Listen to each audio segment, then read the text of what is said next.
Yes. Trying to think. I'm not sure Matt is here yet. Though he may not. Today was the day of jury duty. He's not, yeah, he's He's not not coming. So Alicia is the only one who's then not here. I'll text her. But I think we can go ahead and start. I agree. And we'll just keep an eye out to see if we get a quorum of the council. Yeah, she may be a panelist. Sometimes Alicia joins through the web link. Yeah, So she's not. once we open it up, is it already open, Athena? It's open to attendees, but I haven't begun recording yet. Andy, Okay. I didn't listen fast enough to your list of topics for Tuesday, so I'll check in.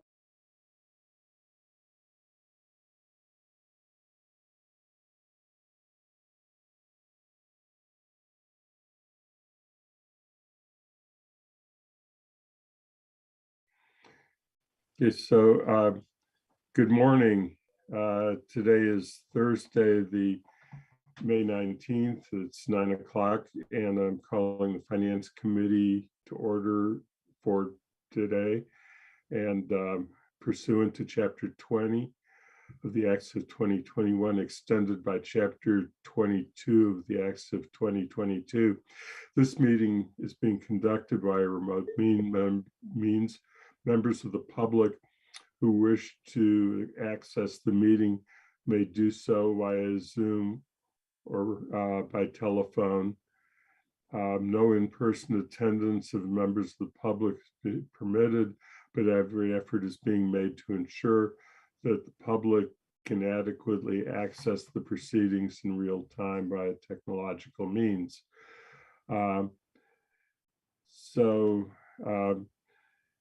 I'm at this point, just want to remind everybody that I am having to leave the meeting actually by Zoom link partway through. I will continue participating in the meeting and will be signing on at some point by telephone, and my link later will be by telephone. Because of that, I have asked the vice chair of the committee, Kathy Shane, to be the chair for today's meeting, and therefore I guess what I was going to do is just ask that the agenda for today's meeting be put on the screen, and I'm turning it over to Kathy. So Kathy, thank you. So I think what I will start by doing, Andy, is what you usually do, is just to make sure everyone can, we get a voice confirmation from everyone that we have a quorum and members of the committee can hear and be heard. So Andy is clearly a yes, Kathy's a yes, Lynn Griesmer, Yes. Bob Hegner, Yes. Bernie Kubiak, Yes. Matt Holloway is here. Hi, Matt. Hi, present. And Michelle Miller. Here. And I don't see Alicia. Bernie Kubiak, did I call you already? Yes. Yeah, you did. Okay. So I confirmed everyone, and we do not yet have Alicia Walker. I will note that she's here, and Lynn will call council to order if we get to a quorum of the council, but I don't think we have it yet. Correct, Lynn? We do not, but I want to make sure. Uh-oh. Can you hear me? Yes. Okay. We do not, but we do have Anna Devlin Goth here, and I want to make sure she can hear us and we can hear her. Anna? Good morning. Good All morning. right. Sounds loud and clear.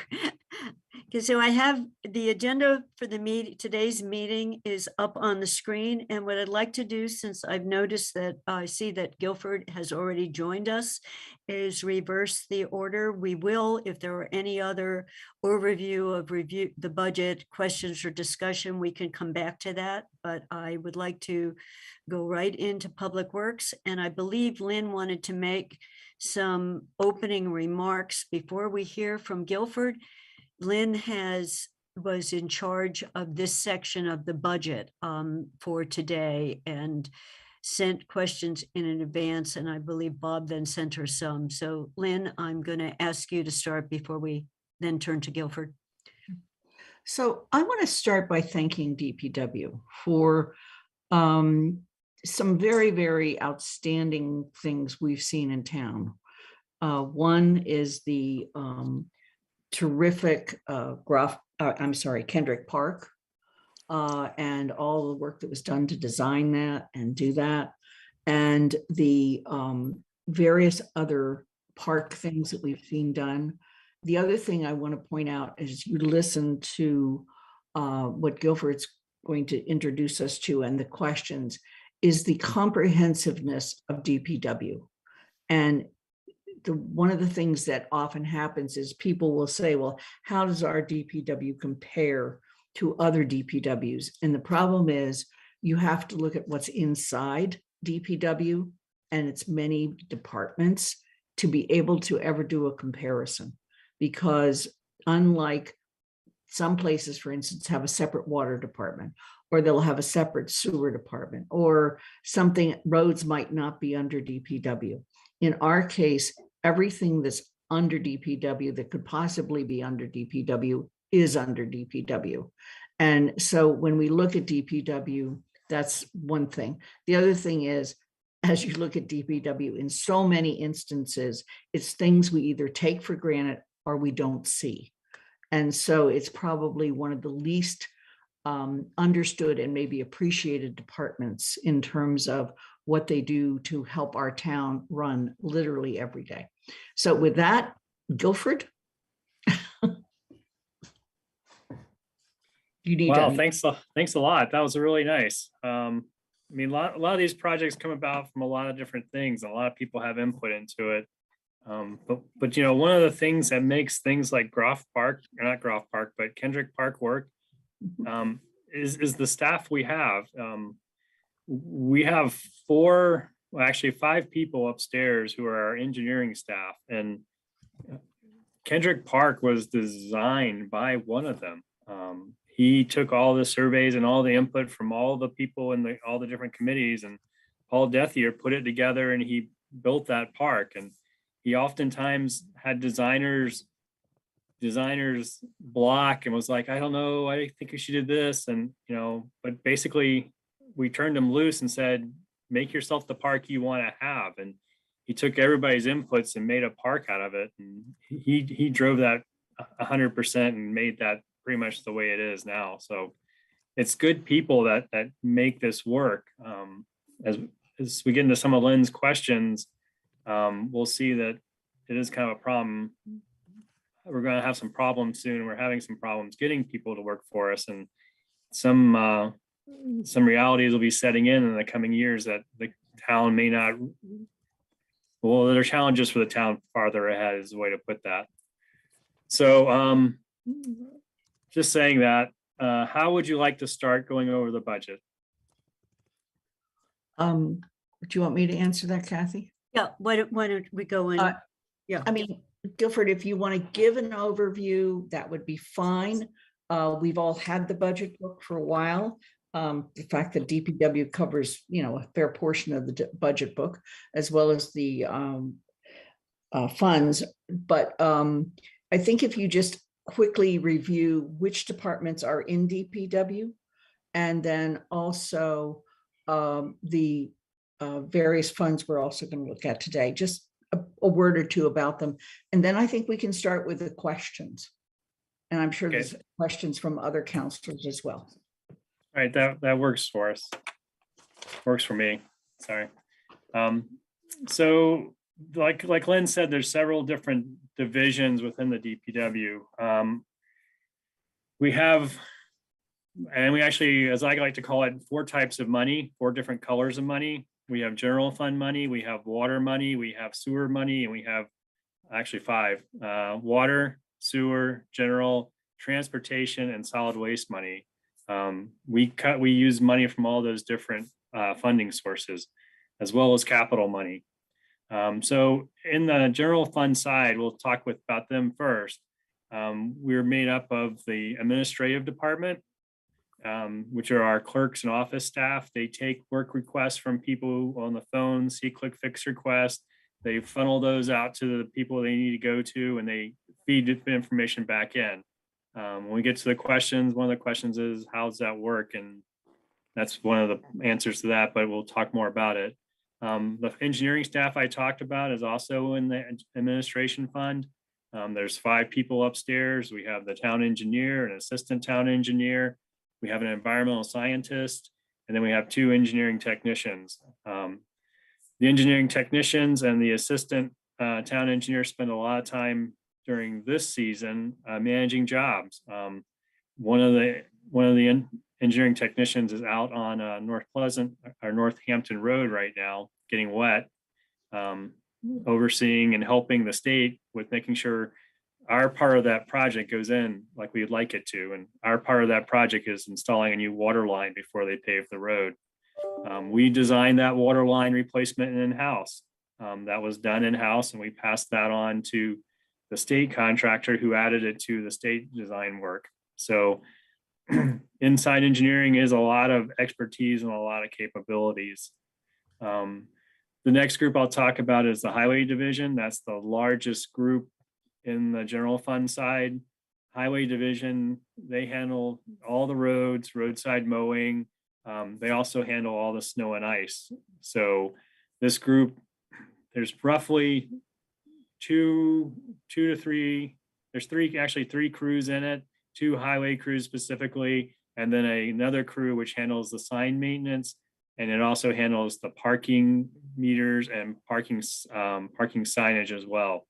So we have 2 people who handle the sign maintenance and parking meters, and then we have basically 2 crews that do the rest, which can range from replacing a manhole to flushing a sewer line to flushing a drain line to rebuilding a drain line to as far as actually taking out pipe and replacing replacing drain or sewer pipe. So they have quite the capability in that group. As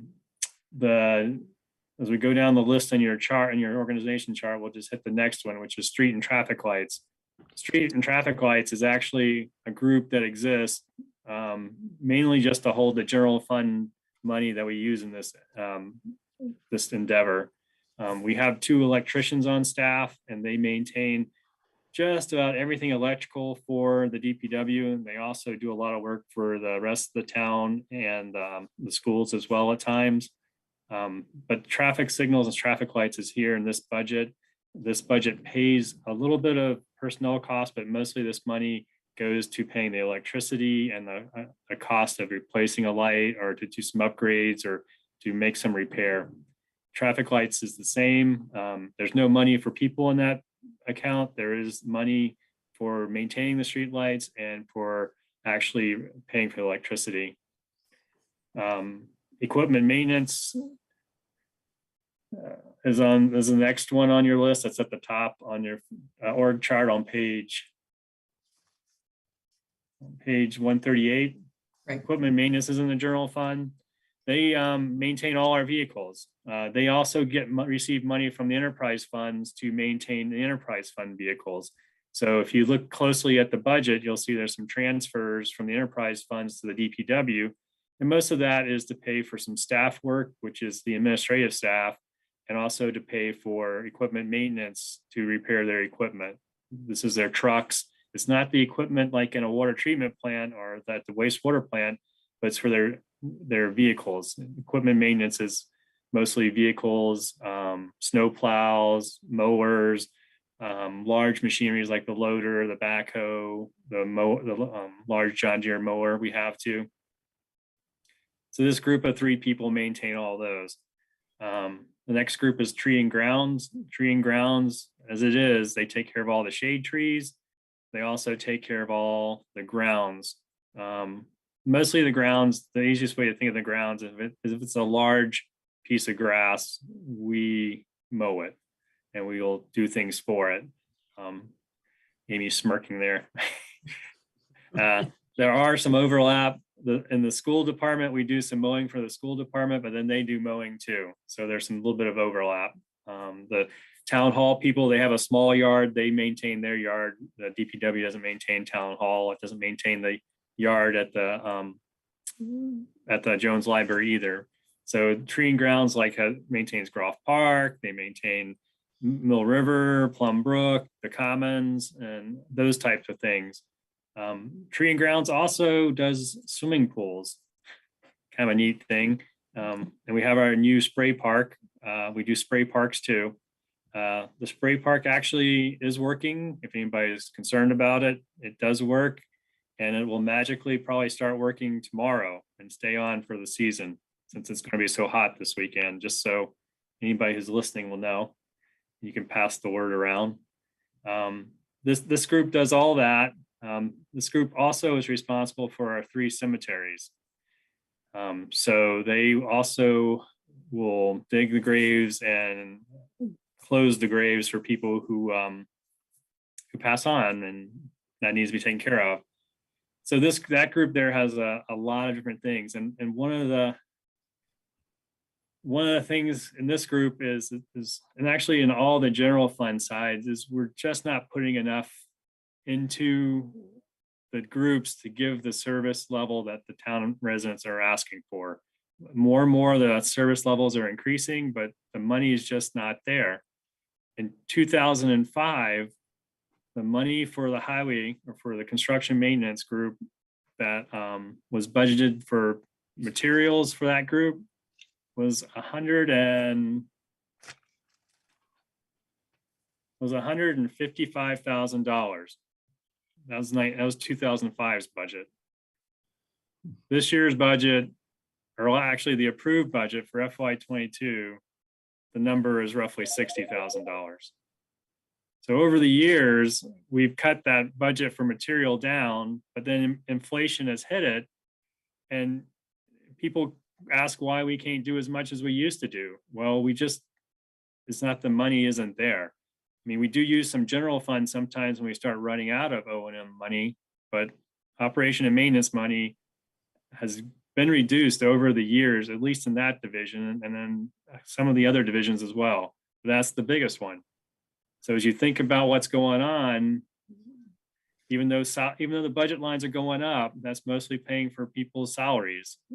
The money to pay for the materials we're putting in the pothole, or for the paint on the road, or for signage, replacing signs, you can't read the sign, that money has gone down since 2005. It's really, I got my chart out and I was amazed to see it, but it actually has, and I can share it with other people that want it, but it's interesting. So that's the biggest thing that's going on in those general fund groups, is what they do, and then money just isn't there, and inflation is just eating it away. The other groups we have, we do all water distribution and water treatment, and we operate the water reservoirs, and that's in the Water Enterprise Fund. The solid waste fund, it runs a transfer station. That's under our group. There's only 3 people in that group, and they operate the transfer station. There's lots of talk about zero waste and trying to change how we do trash in Amherst. I really look forward to talking about that. One of the things that popped into my brain recently was the fact that everybody thought that we should have a single hauler in town so we could reduce the number of vehicle trips in a neighborhood. But as I was sitting in my neighborhood on a day off, and I counted how many times the Prime truck, the UPS truck, the FedEx truck went up and down the street, I realized even if you cut out all those garbage trucks, we've now, because of the pandemic, we've had this new paradigm where we have 6 or 8 vehicle trips a day down a neighborhood street that we never had before, because of so many. You got the Prime truck, you got the Prime truck plus, the FedEx truck, you got the air truck, the ground truck. It's just amazing. But it would be good to talk about trash, because trash is going up. The cost of disposal is going up. It's mostly tied towards the cost of handling equipment, fuel, and employee cost. And we'll probably have to look at raising our rates at the transfer station this coming July to meet some needs we have, which we didn't anticipate when we started talking about the budget back in November. But now we're seeing rate increases from our disposal sites, and they're quite significant. We're going to have a 12% increase in trash disposal soon. That's coming. Guilford, I'm sorry, I need to interrupt you because we do have to call the council to order. So just 1 second. Kathy, do you want to check on whether Alicia can hear you? Alicia, we just check it, voice and presence check, please. Hello, yes, everyone, I can hear you. Thank you. Okay, thank you. And I'd like to call the town council to order at 9:25. I've already checked to make sure that Anna Devlin Gothier can hear us and we can hear her. I'm calling on Pam Rooney. I'm here. I can hear you. Thank you. Dorothy Pam, Yes, I can hear you. Thank you. thank you all. Okay, I'm sorry for that interruption. No problem. It gave me a chance to stop talking. I was looking for a place to break. So then we have the sewer division or wastewater division. Our wastewater division works with our highway division in conveyance and getting the sewage from your house to the wastewater treatment plant. You'll actually see in the budget, there's some line items which actually pay for personnel and equipment in the general fund to maintain the flushing truck, the flusher truck, and to do the flushing. The highway guys actually respond to all the overnight calls for sewer blockages. And then the wastewater guys respond to all the calls for any type of pump station issue or wastewater plant issue overnight. So there's a little crossover there, and then we cross money over to compensate for that as well. But the wastewater division runs the wastewater plant specifically and runs our pump stations. We have how many, Amy?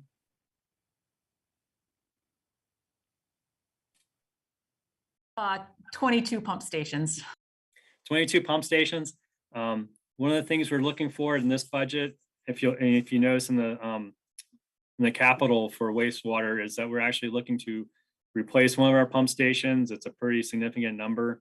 But it's something we need to do. Pump stations are there to keep the material flowing to the wastewater plant so it can be treated.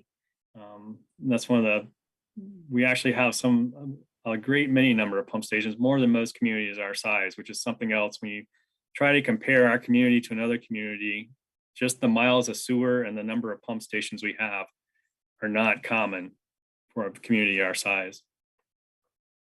And then we're part of the transportation fund.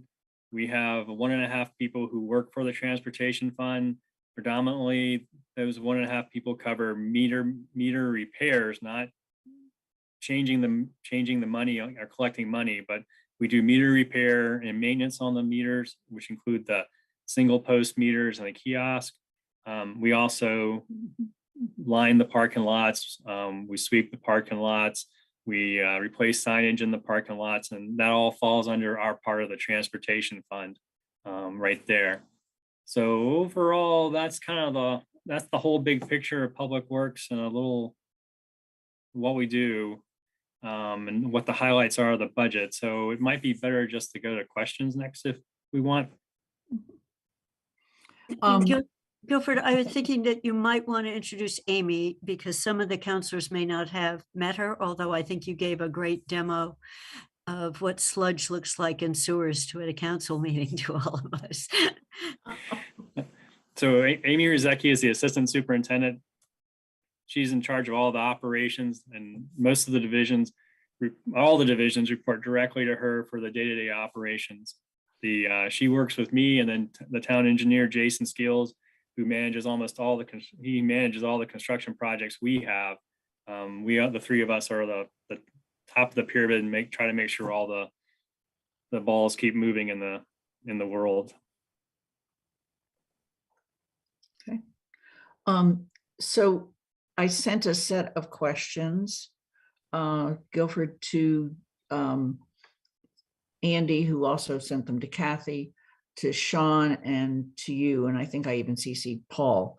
So I can either ask those questions and have you talk about them, or you can just start with them. But as we go through, we might want to pause as we go through with each to see whether there are counselors who want to build on the question that I've asked. So, if you would like, I will start with the questions. You can do the questions. That'll be fine. Great. Okay, I'll be glad to. Let me just find my questions.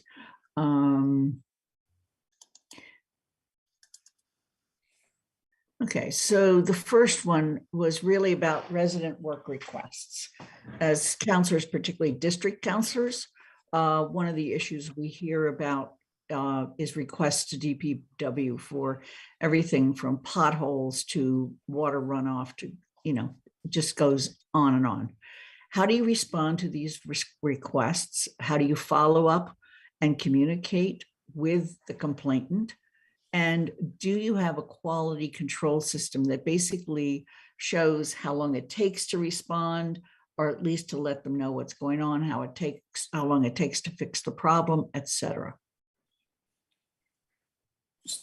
Yes, we have a system. A little more. A lot of people would like more from our system.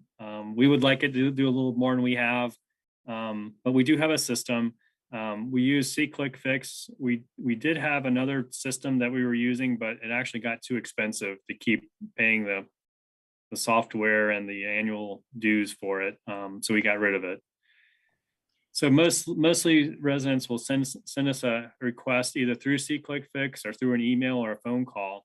Those will get entered into the emails and phone calls get entered into C-Click Fix, and then those get distributed, like I said earlier, to the division directors they're responsible for. Most of them get taken care of rather quickly. A lot get put into a bigger pile and get taken care of together. Potholes, you put a pothole request in. Unfortunately, we laid off the pothole ferry. So the pothole ferry doesn't go out immediately when you call in. It has to wait for the pothole guys.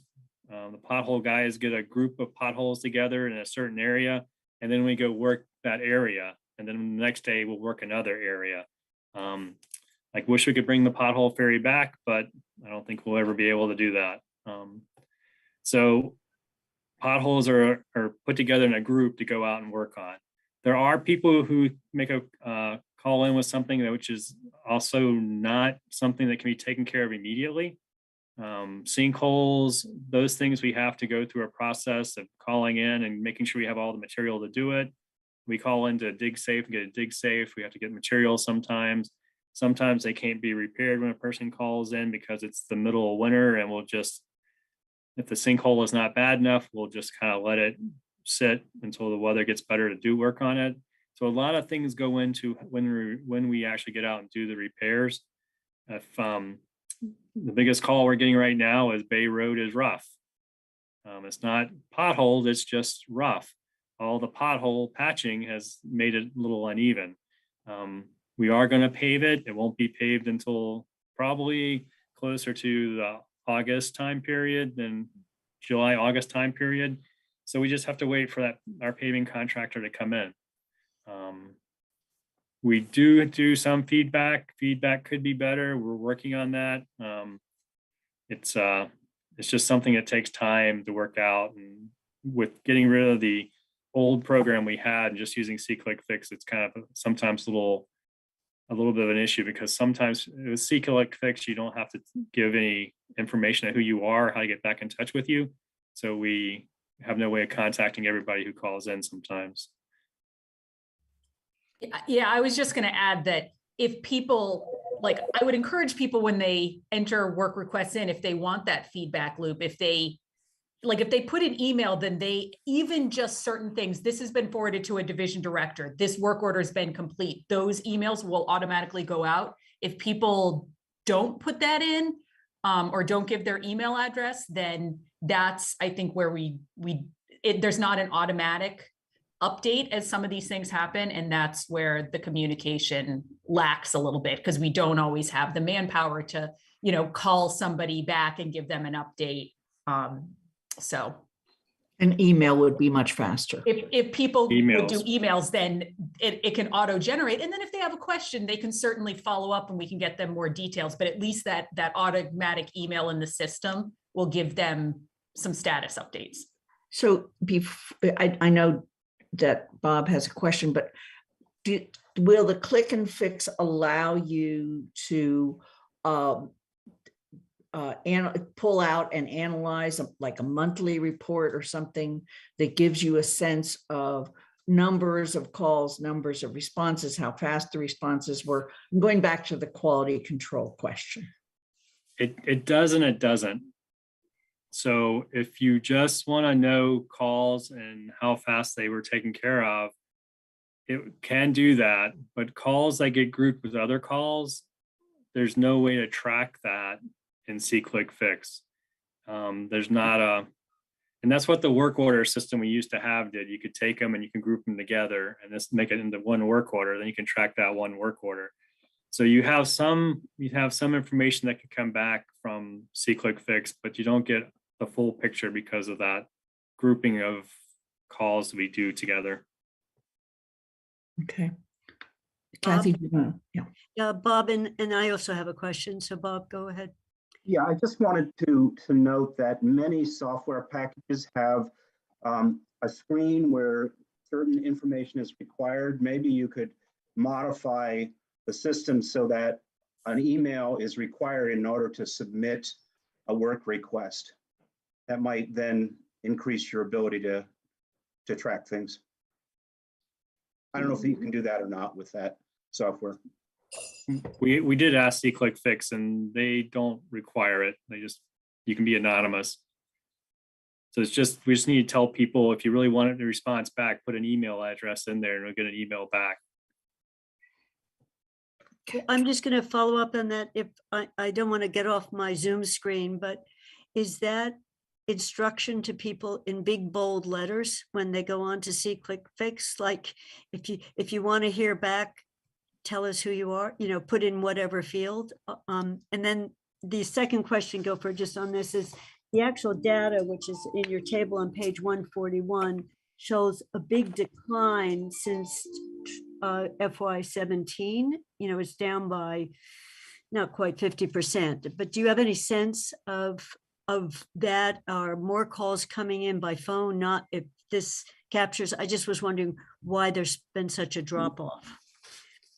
And it doesn't look like just this past year. It looks like it's been first a decline to 2018, and then the last 2 years have both been even a bigger drop off. So I don't know whether COVID somehow has people no longer caring about potholes or whatever you're getting. So it's a question both, can you alert people to put the email in, and why the drop off? So I don't remember. We've talked to, I think it's been talked to IT a couple of times about rewording putting that in the information when you fill out a See-Click-Fix, but I'm not sure if it's there or not. I don't use it that often. Sorry. Okay, I know okay. we talked. I haven't checked. I apologize. It's okay.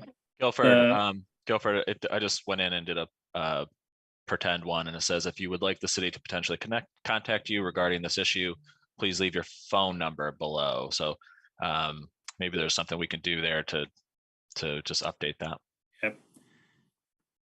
So the real drop off in the customer response work request there is the fact that we used to take the number of See-Click-Fix calls, and then we used to take the number of work orders we generated on our work order system and add them together. Okay. And then when we got rid of the work order system, what you see in the last 2-3 years is actually more what people call in, and it's captured on See-Click-Fix. Okay, so it's a data shift on the way you're capturing. Yep. Okay, thank you. Okay. Are there any other questions on the issue of resident work orders and that whole thing? Okay, then let's go on to the next. The next was staffing. Are you having any problems recruiting and retaining personnel? Are there specific areas that are more difficult than others? What are the obstacles to recruitment and retention? And then another part was on page 139, you mentioned staff reorganization. Could you tell us what that means? So the answer is yes, yes, and yes to the first three questions. We like every other we, like every other company and enterprise in them, is having problems recruiting, and we're having some problems retaining, and it is getting to be, it's beginning to be more of an issue than it's ever been since I've been here. We are, by nature, the nature of the town of Amherst is we are a larger employer. We usually hire people who are looking to take the next step. They may have started somewhere in a smaller community. They come to our community, they get more experience, and they go to a bigger community.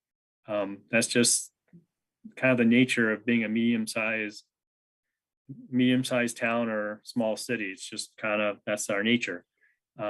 Recently, we've lost several people to larger organizations.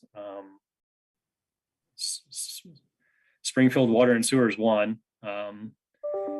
And we do spend a lot of time training people. I don't think we've hired anybody. Well, we've only hired one person, I think, in the last year who actually had a wastewater license.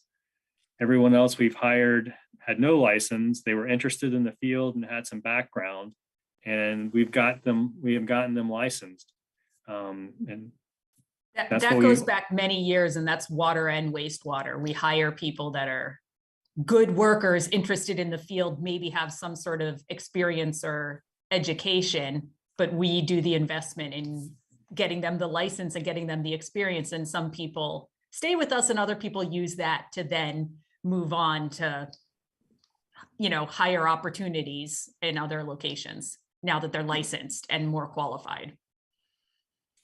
Yeah, I mean, we have one operator in water. He came to us through a program through the VA for a job,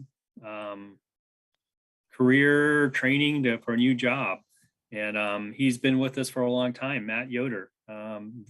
Excellent employee. He's one of our water operators. He's done everything we've asked him to, and he loves it. And well, I don't want to say he loves it. It's work. He enjoys working for us, and he's been with us for quite a while now, and he's been a success story. So we do use just about every means we can to try to attract people. We tap into some of the vocational programs. We try to get some of those students to come. We have actually one who just came from a vocational school now at Wastewater. He's starting his career, and he looks very promising. We have we actually have one UMass graduate who just came to us maybe a year ago. We have a UMass master's. Did he get a master's or doctorate? It was a master's, and then he did like a year of research after he completed his master's. So he was ready to leave the educational world and come back into the working world. And he got his master's, and now he's working for us. So we bring in a lot of people, and we do do a lot of training. The reorganization part that we're focused on right now is we've had a lot of retirements, and we have a couple more to go. The wastewater director retired, and then his assistant, who was going to be the director, he decided to go to another entity. So we had to shuffle in wastewater and get that reorganized. We have a brand new division director there, Andrew Brace. He's doing a great job. He has an assistant there, Andrew Kaiser. He's the gentleman who came from UMass. And then the existing staff is stepping up and doing a really good job to reorganize that. So as you have a retirement, and we plan for a retirement, and it doesn't actually go the way we planned, those are things we're having to work out. We had a retirement in the office here, Cheryl McNamee, who actually had been here 40 years, retired. 41 years. She left. She's been with the town 41 years. I think she's been with us, like she was with the Dpw for 35 of those 41 years. She basically started the town when she was 18 and has been here. So we had a change in the office staff. So now we're trying to get people up to speed on what she was doing, and also rearrange a little bit and balance out the workload a little more. Those are the things that we're facing. In the water division, we'll probably have the division director retiring there shortly. He probably has less than 5 years. He'll be leaving and we'll be adjusting there as well. So all these things are going on all the time, and we're kind of balancing them out. So I want to go back to the issue of bringing people in who aren't licensed and or need additional training, and get a sense of how long that takes and the cost to us, and whether there is a way to have an understanding that if we invest in you this way, you're giving us back at least 2 more years or 3 more years or whatever the case. I mean, when, for example, faculty take sabbaticals from higher ed institutions, they either have to come back for a year or 2 years, depending on what they do, or they have to pay back the sabbatical. I'd be happy if you want to start a sabbatical program. No, I don't want this. I'm asking about the cost and the binding. I understand that. In the wastewater and water side, it can take almost a year to actually get an operator up to speed and actually understanding our system. The licensing is actually can go a little faster. Getting someone to be licensed is just a matter of going through the testing steps. In the water system, they've made it licensing so you have to get your grade 1 first, then your grade 2, and then your grade 3. And we're actually going to be a grade 4 system soon. So there's time periods and it takes a little longer to hop through all those little time hoops. So it depends on whether it's water or wastewater, or whether it's a truck driver, or whether it's an equipment operator. We also bring them in. We bring in a lot of our highway and parks and tree and grounds people in with no licenses at all either, and we have to get them licensed, which is a commercial driver's license usually, and then an operator's license. So the amount of time varies and the cost varies. We probably spend at least $1,000 to $2,000 just on the licensing requirements for water and wastewater. And then the rest of the cost is that's the supervisor's time getting that person up to speed versus doing what he's supposed to be doing and stuff like that. So it's a little hard to quantify the exact dollar cost it takes. We can tell you how much the specific classes cost, but the on-the-job training part is something we can't really put a figure on. And of course, the reason I'm asking all of these questions is because personnel changes cost money. And that's where the issue for this lies. So Kathy, do you want to see if other people have? Does anyone else have anything? Because this came up in a couple of different areas. You've already covered one. I was going to ask Guilford on retirement. It looks, I don't know whether you've had more retirements than you expected, but you noticed that you're facing, you're looking forward to seeing several are coming. So it sounds like it's both the marketplace and retirement that's affecting you, right? Yeah. Bob.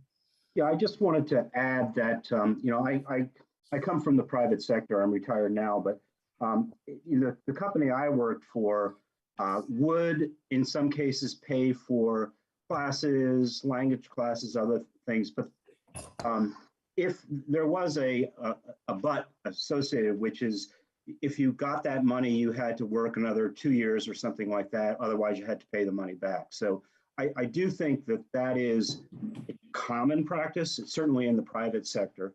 I don't know about the public sector, but I think it would make sense to at least explore being able to do something like that. Can I jump in on that quickly?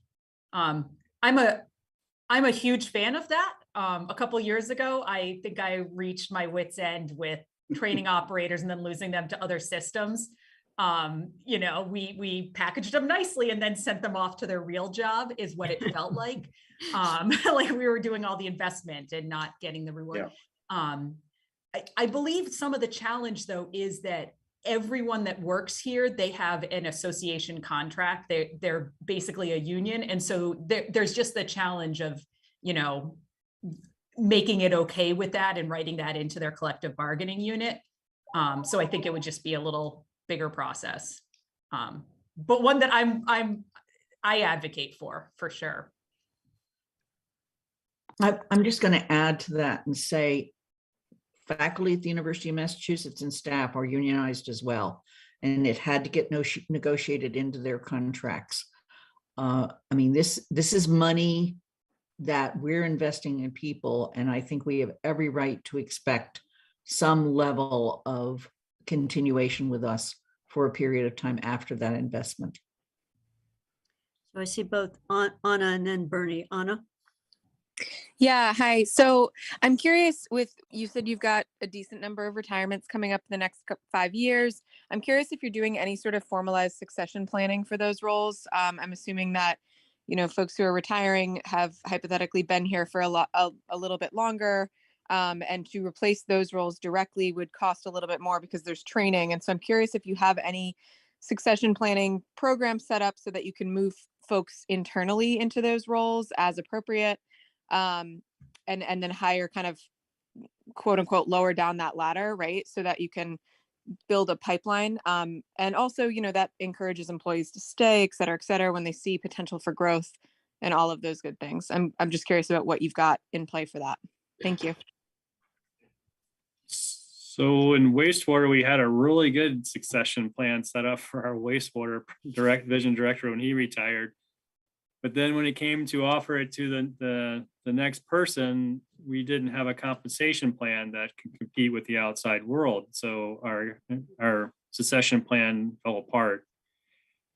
Our next retirement is in water. We have just the one in water so far coming up that we know of in the immediate future. If we go out farther, there's A few more. If we go out farther, there's probably 4 more. But in the immediate future in water, we've already kind of been working with the person we think is going to probably be the next person to take over. And we've been planning with that person. The only issue will probably come up to the same thing as when we get ready to offer the position, how they feel about the compensation for taking the position. Sean has his hand up. Yeah, I was just going to say, so in the DPW contract, there is an education assistance program where we will pay for courses potentially if it's as part of the job. And that program does require that the staff continue working for us for 12 months or they have to pay back part of that. Now, I don't know if that fits in perfectly with the types of things that Guilford and Amy were talking about, if there's sort of specific certifications that may not fall under that. But we do have a broader education or course would be covered under that. And that was just recently added the last time we did the contract. I just brought that up too. So Bernie, you had your hand up. It went down. Yeah, I think Sean's fairly well answered the question. I was just going to point out the fact that the town attorney has a pretty substantial labor law practice, and it might be beneficial to bring them in to try and resolve this issue, because it does pop up with other employees too, particularly with police officers. Getting training, going through the academy, getting trained, and then moving on. So, but it sounds like people are making some steps in that direction. So thank you. So I think I'm not seeing any others. So Lynn, let's move on. Okay. Given the size and broad span of DPW's responsibilities, you have various ways you can impact and help meet the climate action goals and the many opportunities described in the CARP plan, which is the Climate Action Plan. Purchase of vehicles, maintaining open space, etc. Does DPW have a plan on how it will contribute to the achievement of these goals over time? The short answer is really no. We have not found anything on the equipment side. We're not really seeing any equipment that's going to contribute immediately to these goals that have been set. So we haven't set up a plan to actually start phasing out some of our vehicles for electric vehicles. There just isn't that the equipment hasn't got there. You can buy a loader that's a electric powered battery loader. It'll work for 8 hours a day or 9 hours a day. But then it requires at least an 8-hour to 10-hour charge time on the market right now. The problem with that is when you go into a snowstorm, we can work 24 hours. So do we buy a loader that's 1.5 to 2 times the cost of a conventional loader to meet the climate plan, knowing that we won't be able to use it all the time when we need it? Or do we wait and buy a more efficient fossil fueled version that will take us to the next point? Hopefully by that time, there's something in the equipment size that'll work. We are starting to look at some of the smaller ground mowers. Alan Snow, the division director in Tree and Grounds, he's actually identified a few that might work for him and might be allowed to let us start shifting our smaller mower fleet over. So that's something we are working for. In our buildings, in our buildings and operations as our building, we've actually been doing a lot of the climate action goals since before I got here. We're always looking to increase the efficiency of our motors, our pumps, our controlling devices. We've participated with Eversource. I think the first day I was here, I had to sign off on one of the agreements that Eversource paid for 50% of a new motor in the wastewater plant just because it was going to be more energy efficient. And we continue to do that. LED lighting, we've converted all our buildings to LED lighting, whether it's the right spectrum or not. The power savings has been very good. The street lighting, we converted those to LED lights. There's been a great savings there and money, but we've mostly are driven by cutting our dollar footprint, not our carbon footprint. But as we cut our dollar footprint, we are reducing our carbon footprint at times. But we haven't really truly been able to grab anything that's in the climate action goals and truly start planning to implement any of that yet. I see both Dorothy and Sean. Dorothy?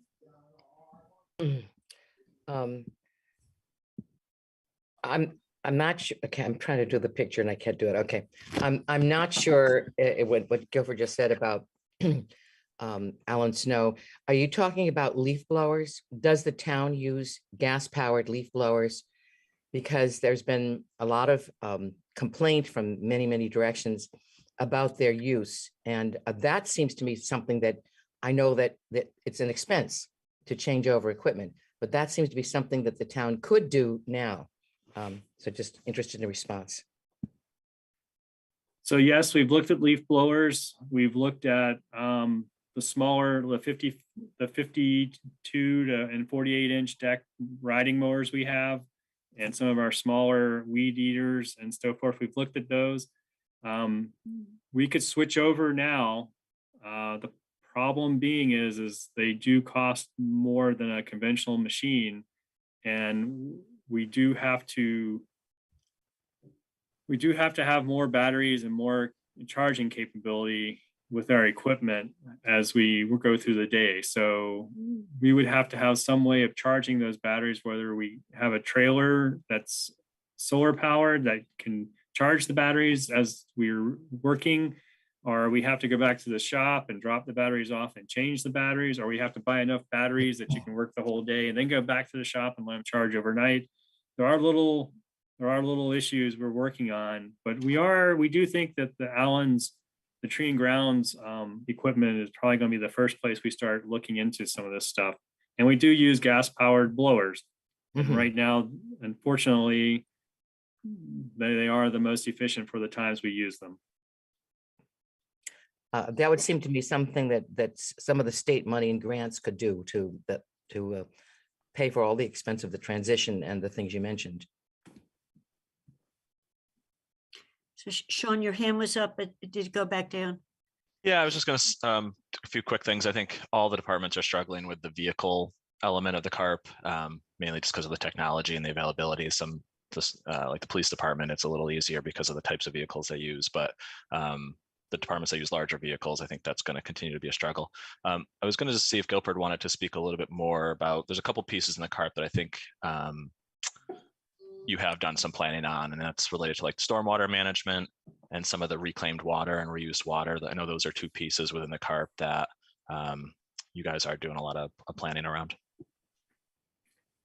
Yes, I mean, the stormwater part is all part of our stormwater permit, and we're doing a great deal with that. That's all, but we're looking at it not so much from the CARP as we are from our permit requirements. And probably, I think we talked about it last in our own staff, is we probably have about another 2 years of things we need to do for our permit before we can actually start deviating off and start doing things that we have in the CARP and things that we want to kind of address that more climate related than the permit related. So we do have that, but it's a year or two out, probably 2 years out, based on what we have to do for the permit. Reuse water is something we've been working on for the last 18 years. We've been working on reuse water, and we've been supporting the reuse water project with UMass. They may be going a different direction with their reuse water. So if that does happen, we should know shortly within the next, well, we should have known this month or last month. Hopefully we'll know at the end of June. If they go a different direction, we will probably also take our reuse water and put it on the back burner for a little while until it's more profitable for the town to actually install the system for town reasons, not for UMass and town reasons.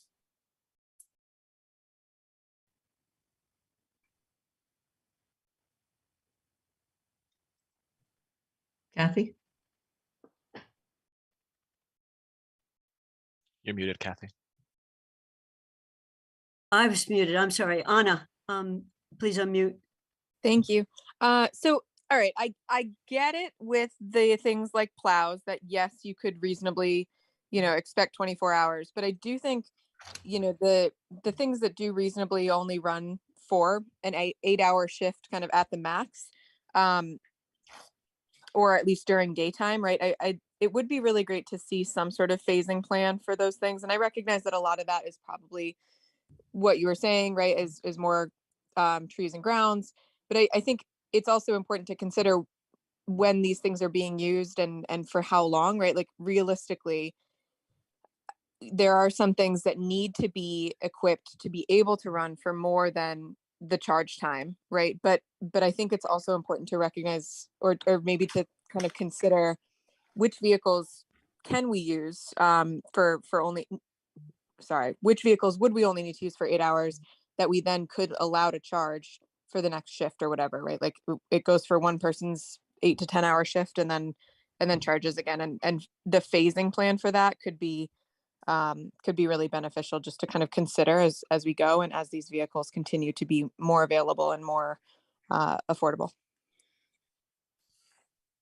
Agreed. And that's why we say the smaller stuff that's in the tree and grounds division is actually showing itself to be the most usable in this area. And we'll probably experiment with 1 or 2 pieces of equipment in the next year or so and see how that goes. I more just wanted to clarify on that point, because I think sometimes when we're thinking like the equipment that plows and that works overnight, we think the highway division, but it is actually basically every single truck in our fleet is out there. We have staff from, water and wastewater and tree and grounds and everything. And so definitely a great point, Anna, that we need to look at, but it's a small number of our fleet, unfortunately. So we have to focus on the smaller equipment where we can make a measurable difference. Okay, thank you. I think we can move to the next. Okay.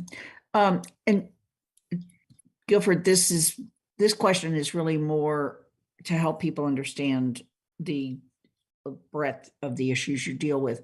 Many issues, challenges, and opportunities for DPW depend on various federal and state agencies and regulations. For instance, U.S. and State Department of Environmental Protection, and issues related to water, PFAS, et cetera.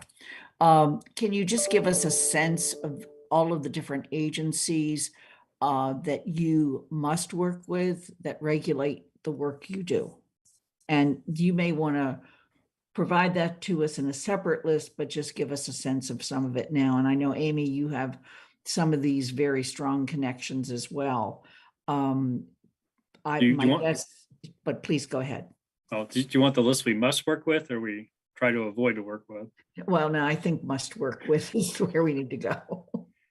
So in the water side, the state of Massachusetts has control over water issues. So we work with Massachusetts Department of Environmental Protection, predominantly on the water side.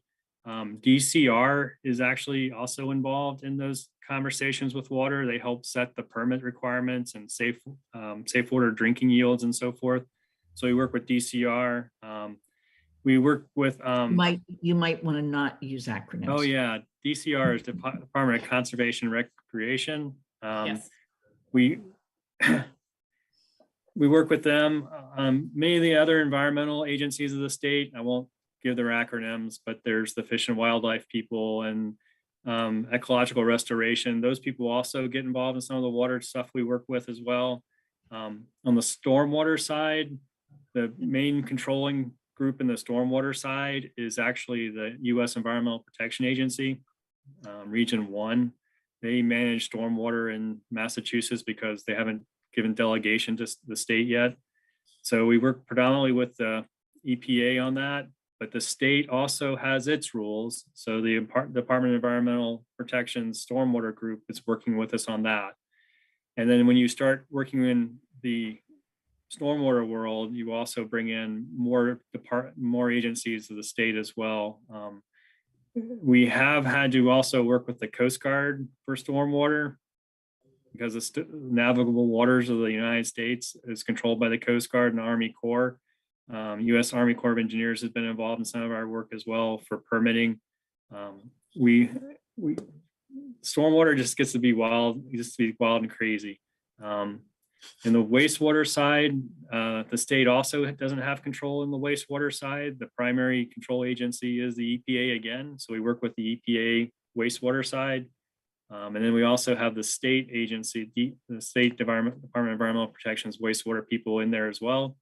When we work in wastewater, we also get introduced into a bunch of people who are doing like the Long Island Sound Committee for keeping the Long Island Sound, cleaning up the Long Island Sound, the working groups. Some of them are under EPA, some of them are private groups, but they're Connecticut River Valley, Connecticut River Association, right? Yeah. They have things we work with them on because they're working on trying to keep the Connecticut River clean, and that's where we discharge our wastewater to. So there's a group of people there. On the highway side, we're working with Mass DOT a great deal, and Mass DOT and Federal Highway get involved with work we do. So that is going on. And then DOT, Department of Transportation. Keep going, Guilford. Everyone knows DOT. Everybody's got to know that one.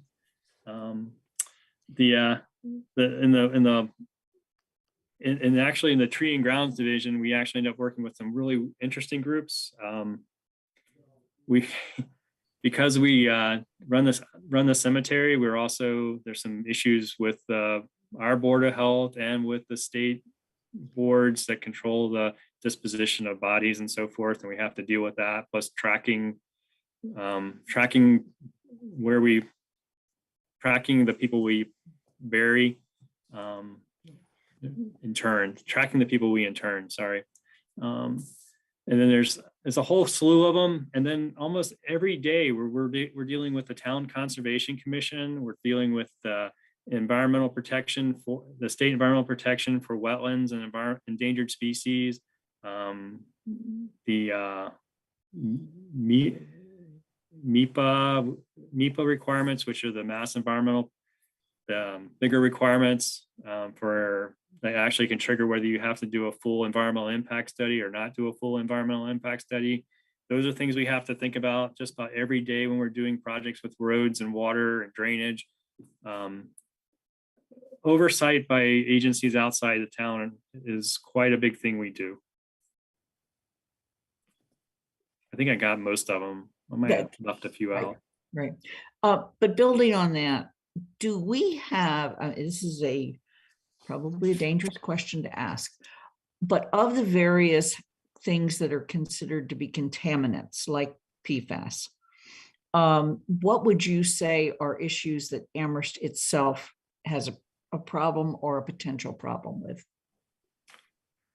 So we've been required to do PFAS sampling. All our samples came back negative. So as an emerging contaminant, our watershed and our area of town is not threatened by PFAS. The bigger issues we're going to face are more bigger global stormwater issues, nitrogen, phosphates, and just volume.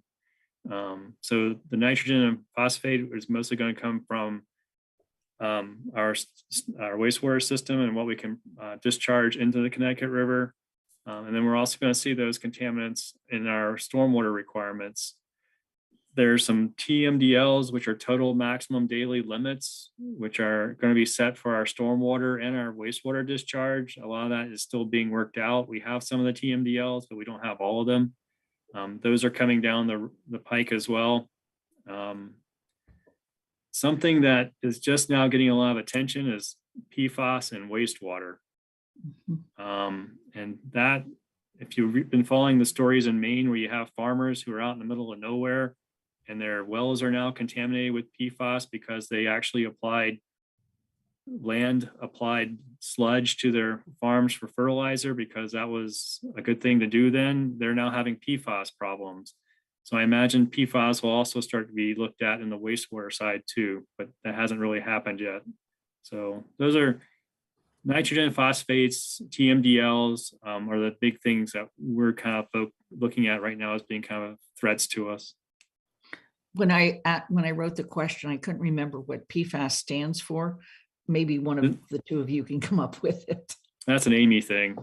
Yeah, it's per and polyfluorinated carbons are like, yeah, it's basically they're forever chemicals, but it's a product that was used for a long time to make, you know, your nonstick pan not sticky and to make your raincoat waterproof and that sort of thing. But now they're finding that because of the structure of that chemical to make it so resilient and make it non-stick and waterproof and all those things, it means it doesn't break down over time in the environment. And so that's the hazard with them. Okay, thank you. That may, to some people, not seem like a financially related issue, but it's a very definite financially related issue. For new counselors last year, I think it was, we did 2 bylaws to move us up to state standards. And Guilford and Amy are in the process of implementing those bylaws. And there are some costs associated with coming up to those standards. One was stormwater and the other one was?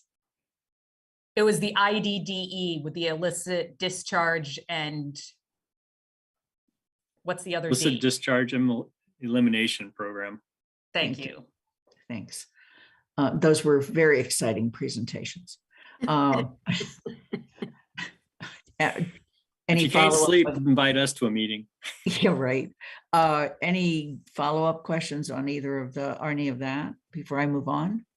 I guess my only follow-up is, are these are outside testing agencies if we're doing something with soil? So I know there was an issue here that Rob Moore got involved with of taking down a building. They made it keep the cement base of it because underneath it that there were fumes. It's an old trucking site.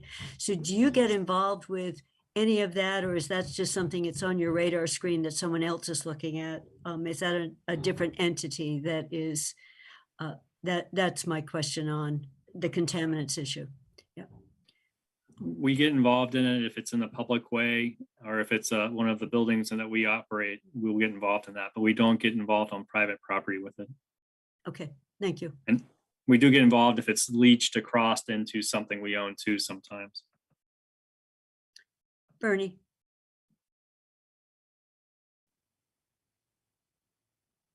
Yeah, in that laundry list, Guilford, you failed to mention public safety.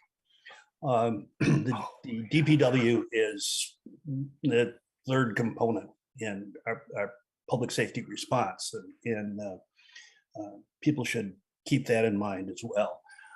I get to harangue Guilford and Amy about twice a month from the Transportation Advisory Committee. So I should add my thanks there. I had a question, and this may not fit with our current talk, but it relates to the federal infrastructure money, which is going to be likely to hit beginning in fall. That offers both prospects and problems, and I would like you to just to talk about that for a little bit. Yes, there's prospects and promises there, but the biggest thing is we don't know how it's going to be implemented yet. We're hoping it's a very uniform method where it's more like the Chapter 90 program, where the town's so big, has so many miles of roads, or so many miles of water lines, or so many miles of sewer line, and you get this amount of money from the program. That's kind of how we're hoping it's going to run, but we're not really seeing much yet. Sean and town manager Paul Bachman may have more information on how they're actually formulating those. Yeah, I mean, we don't have much more to add from what Guilford said. I think we've heard a lot of funds are going to become available for infrastructure and for green projects, but we haven't seen actually how those will be distributed yet. There's some applications coming up, I think, that we'll be applying for different things, but we haven't, again, we haven't gotten more detail on how they'll be distributed. Yeah, and when we bring up sort of looking at specific projects for general funds with representatives from Congressman Govern, they basically say, oh, there'll be a special, this is a water project, wait for it, there's going to be a lot of water money coming through. This will be a sewer project, there's going to be a lot of sewer money coming through, so let's hold those for those projects. Okay, but it's also going to engender some competition, because when we go to hire contractors, it may become more difficult given all the federal money flowing down. And Bernie, to your point, I think one thing we are working on that we've talked about with Gopher, we've talked about with Stephanie, is trying to have projects ready to go for when those funds come out, because the more shovel ready or the more developed they are, the better chance we have if they are competitive, if the grant itself is competitive, if the funds are competitive, we'll be in a better position to get those. So that is on our radar, to try to have those projects ready. Super, thank you. Lynn, so, Right. yep. Okay. This one's on building maintenance. In addition to your own buildings, I've always gotten a sense that you help do some maintenance on other town buildings that are not DPW. And could you talk about that and how those are paid for?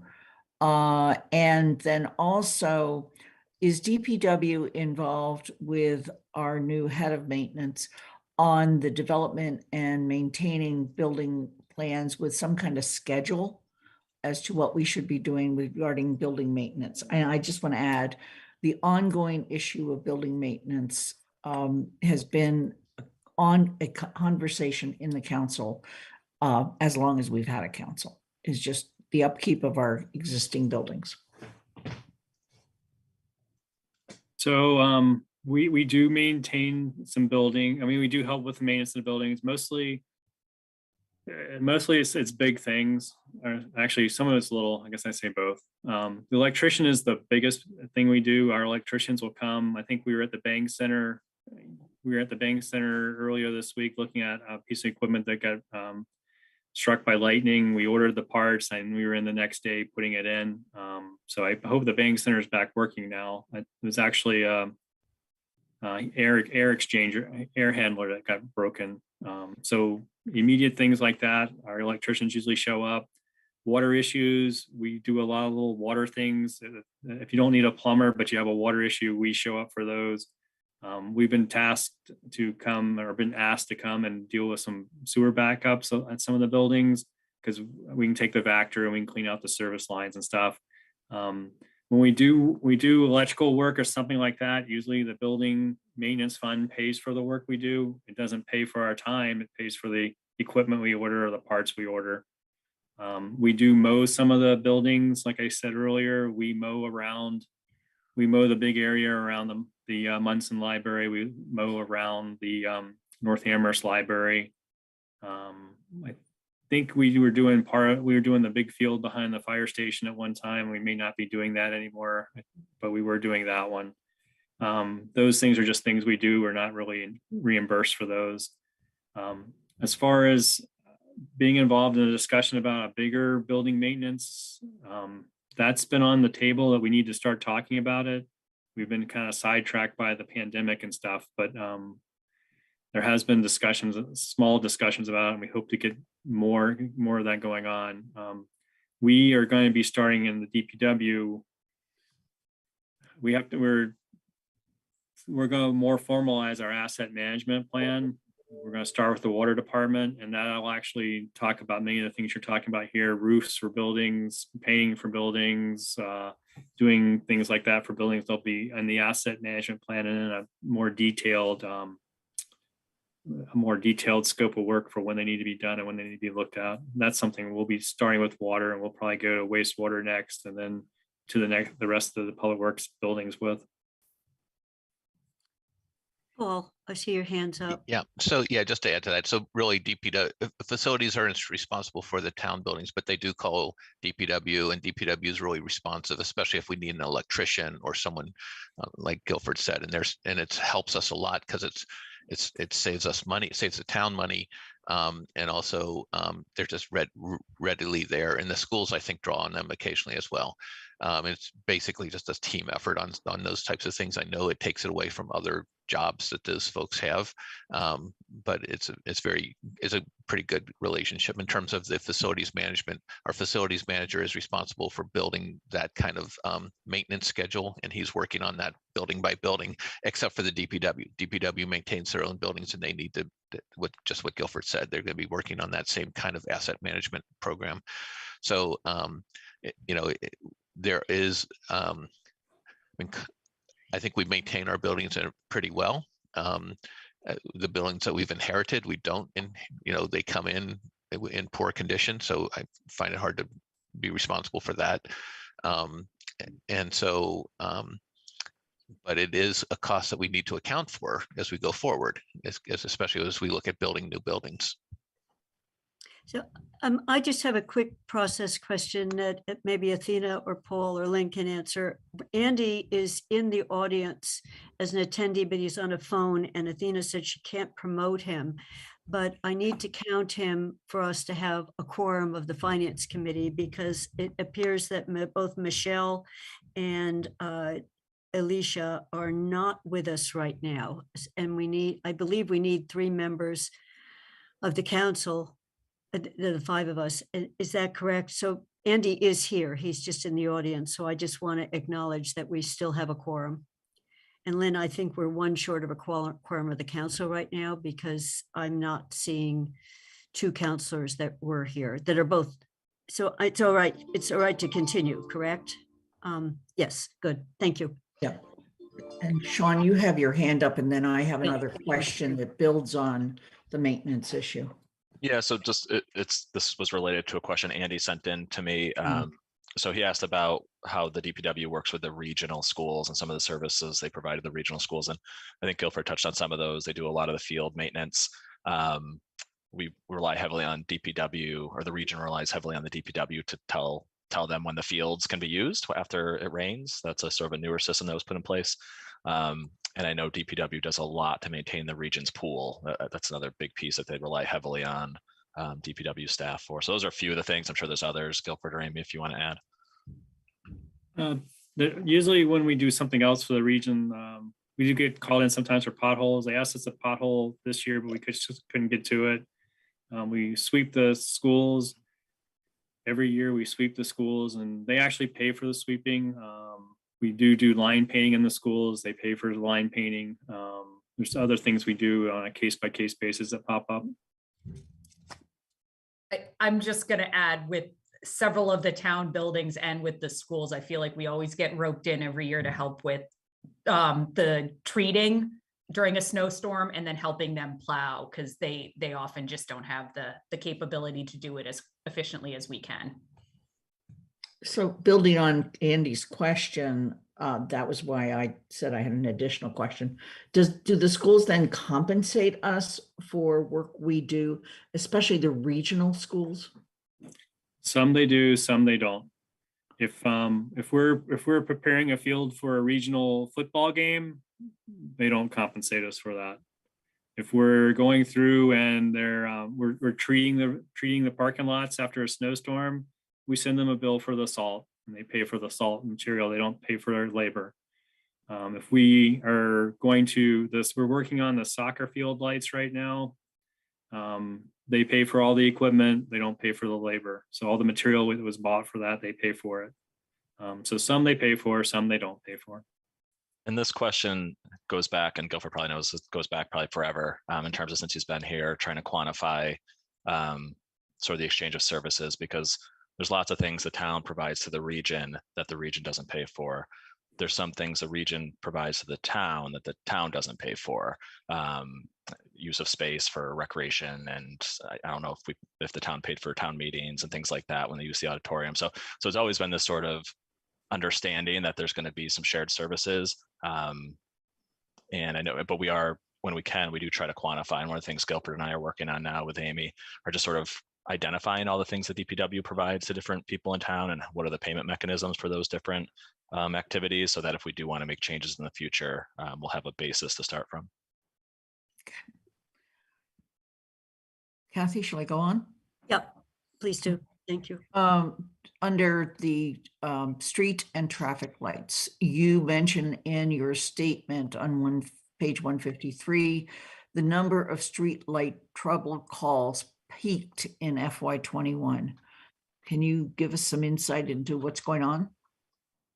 We think it was just everybody was released from COVID restrictions. The general release of, because actually we had a lot of our streetlight complaints kind of peaked during COVID lockdown, because people were at home, they could see their streetlight more, and they were like, why is it still on, or why is it so bright? But then again, everyone could drive around again, and the traffic lights didn't seem to be doing what they were supposed to be doing again. So we got a lot of calls for people just saying stuff like that, and we think that's what the reason for it. There isn't any. The only real issue we've had with our streetlights, and I'll go ahead and that's probably something we should talk about, is we had some failures in the pedestrian buttons, and they weren't working right downtown. And I think there's a capital improvement project that was approved to actually replace all those. But those were some additional calls that we didn't anticipate. People were out walking more after the pandemic, and the buttons weren't doing what the buttons are supposed to do, which is beep and chirp and tell you it's time to walk. Okay. Kathy, Bob has his hand up.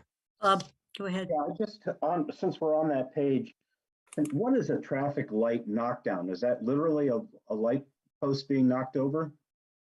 Yes. We have some traffic lights that are just on the small 12-foot or 12-foot poles, and they're in the corners and intersections, and usually a tractor trailer will wrap around it when it's making a right turn or left turn, and it's a tight intersection. Sometimes we truly have a vehicle hit it. A small car will hit it because they're going too fast at the intersection, but it truly is a knockdown. Unfortunately for us, we've never had one of the big poles knocked down, which is good. It's always the small poles.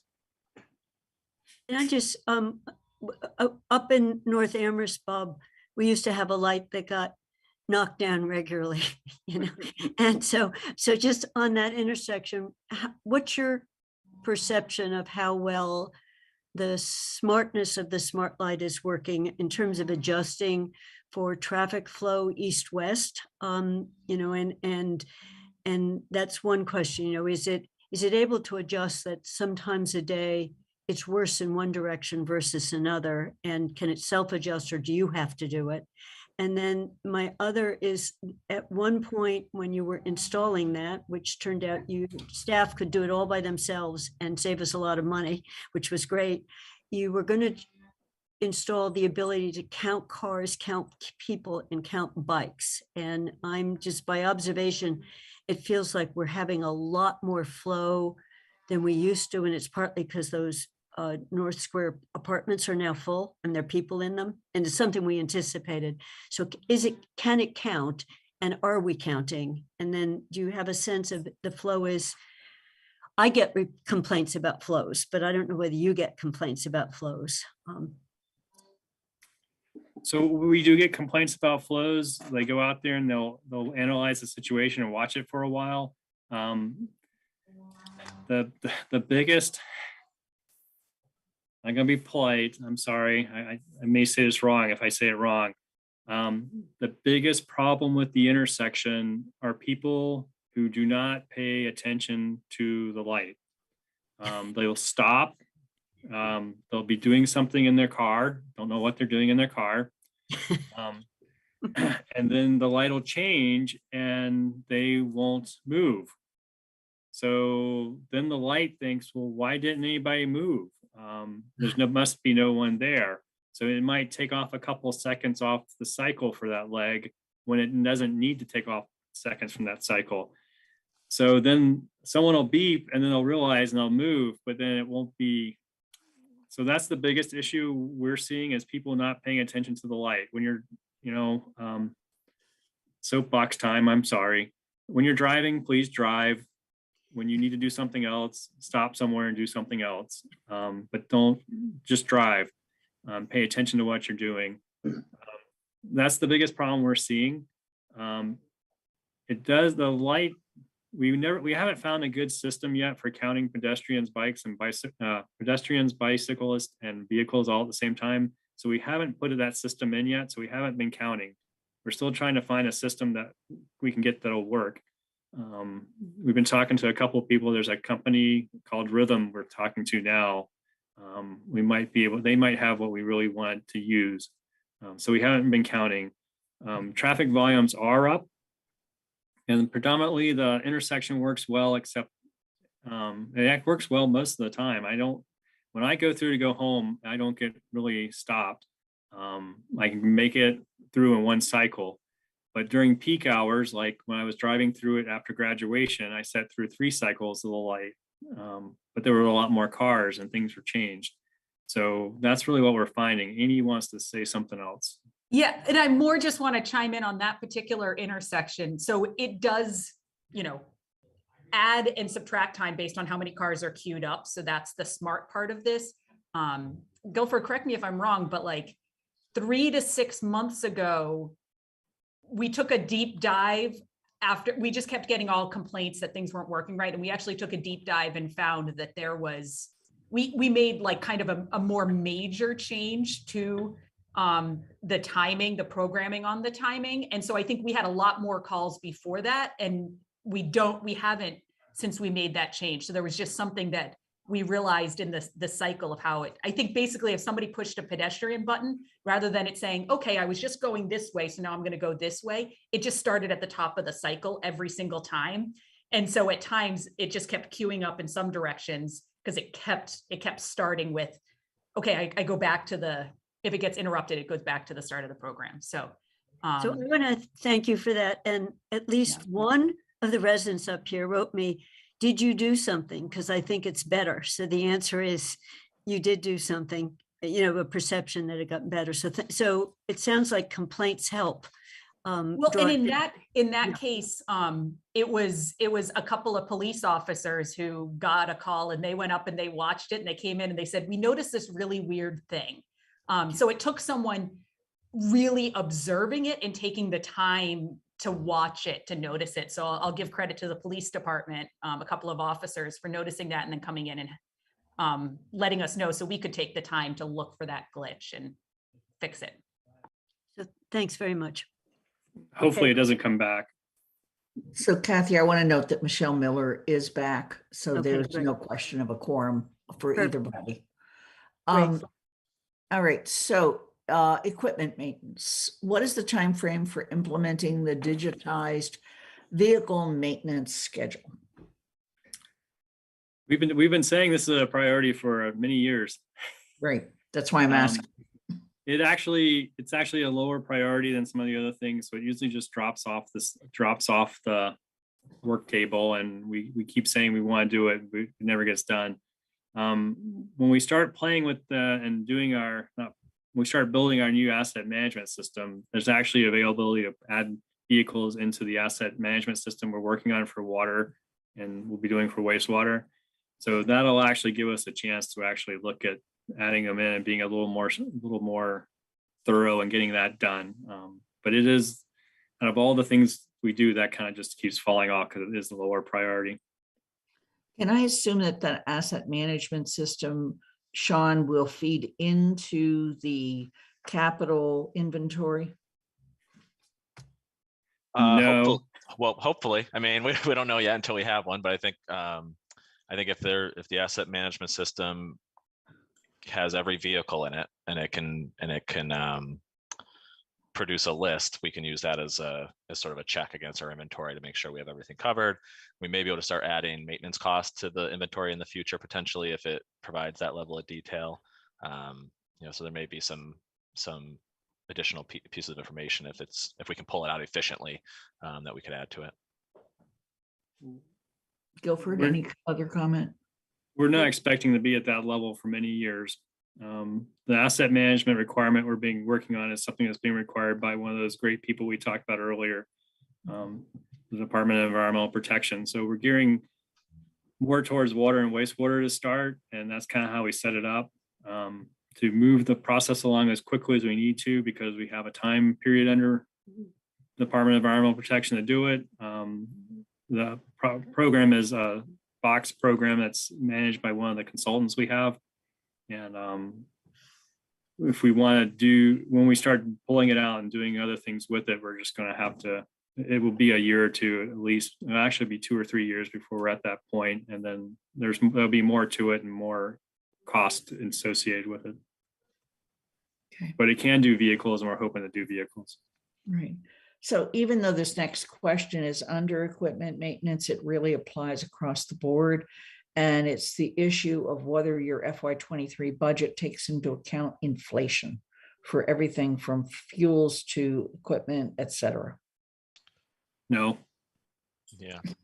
So we've looked at our fuel budgets, and I think it's one of those things we're going to keep an eye on closely. So when we look back, we've had some flexibility in those lines, where that would cover some of the inflation impacts that we're seeing.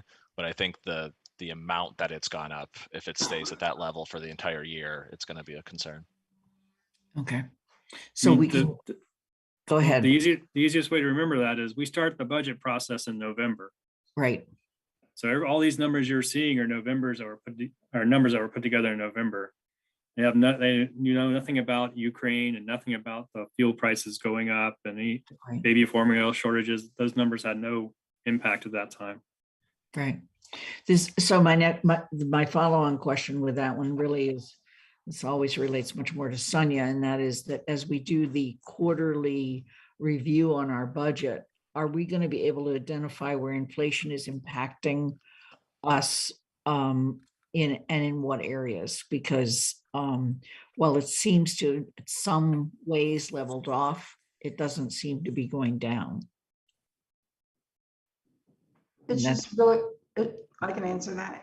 It should really start to show up in the second quarter. Okay. I mean, we can compare it to the previous years and you will see whether it's up or level. So we do that line by line so we can figure that out. Okay. Any other comments before I move on? Well, I just, along with that, Guilford indicated that it looked like we might have to do a fee increase for the, I think of it as the town dump, but in the solid waste. So if we're going to do that fee increase, do we need to do it before the beginning of the year to cover those operating costs? Or is that going to be something we're going to see as the council, because the revenues you're forecasting are lower? So just, it's a timing question. So Lynn's was a timing question too, on when are we going to see higher operating costs that we couldn't have anticipated. And this is one you mentioned quickly. We haven't gotten to the enterprise funds, but you mentioned it when we were talking about what's going on, and it sounded like you're anticipating an increase in that fee. Let me take that, Guilford. Sure.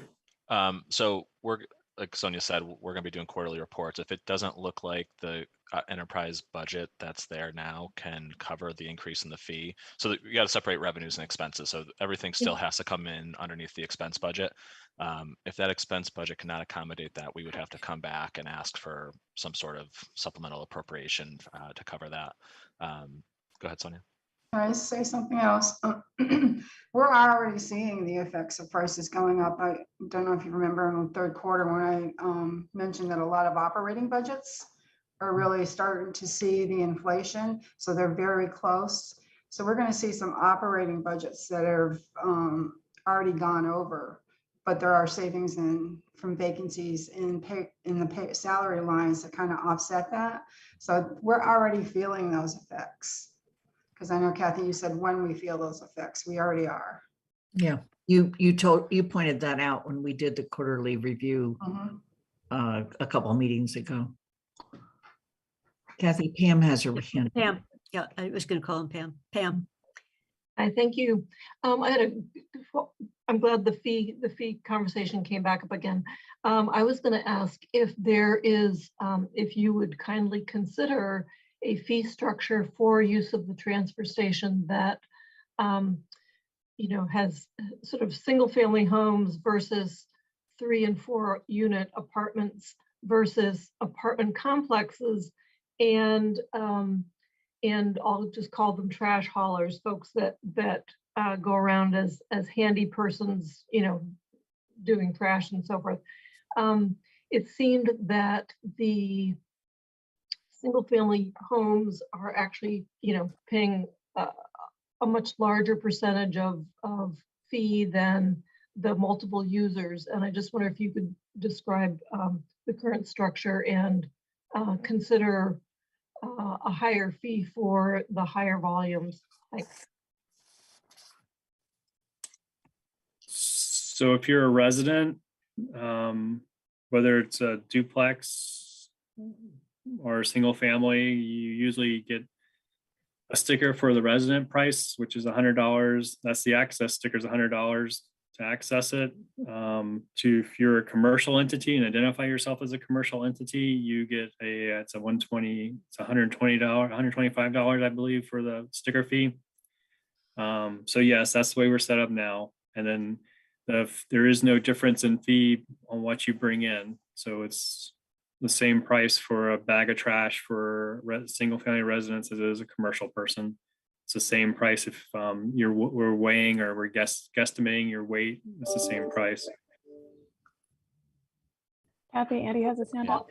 Yep. As a follow-up, is there an opportunity to increase the commercial fee? We're going to look at all of them across the board, increasing them. The problem is well, we get actually, if we increase the commercial entrance fee and too much, they'll just stop using us, which I guess is okay. But we may price ourselves out of their market. They do pay more in disposal costs because they bring more stuff in. So it's kind of an offset of what you're doing there. Guilford, what type of entities do you see in the commercial? Because that doesn't cover like the large apartment complexes, right? No, if the most of the large apartment complexes buy a commercial sticker, they buy it so they can bring like mattresses and TVs and those type of things in, the things that their hauler won't pick up from their dumpsters. They bring tires in and stuff like that. So that's what they use their sticker for. They don't use it for bringing in the residential trash. You have medium-sized apartments and like rental properties. They may buy a sticker and bring everything in. And then you have some apartment groups like the co-housing in North Amherst. They have a residential sticker and everyone uses that one residential sticker, but they're very well versed in how they bring their trash in. They bring a very small amount for the number of people that are living there, and they recycle very well. So Paul, and then you said Andy had his hand up also. Just to add on this, so to be clear, there is the annual fee that just gets you the sticker that lets you drive through the gate, and then when you get there, you have to pay for the stuff you drop off. So the more stuff you drop off, the more you pay for it. And there's specific charges for tires and TVs and stuff like that. So it is priced by there's a fixed price and then there's a volume price. And did Andy have his hand up, or did you just bring him in, Athena? I can't. He has his hand up. Okay, Andy.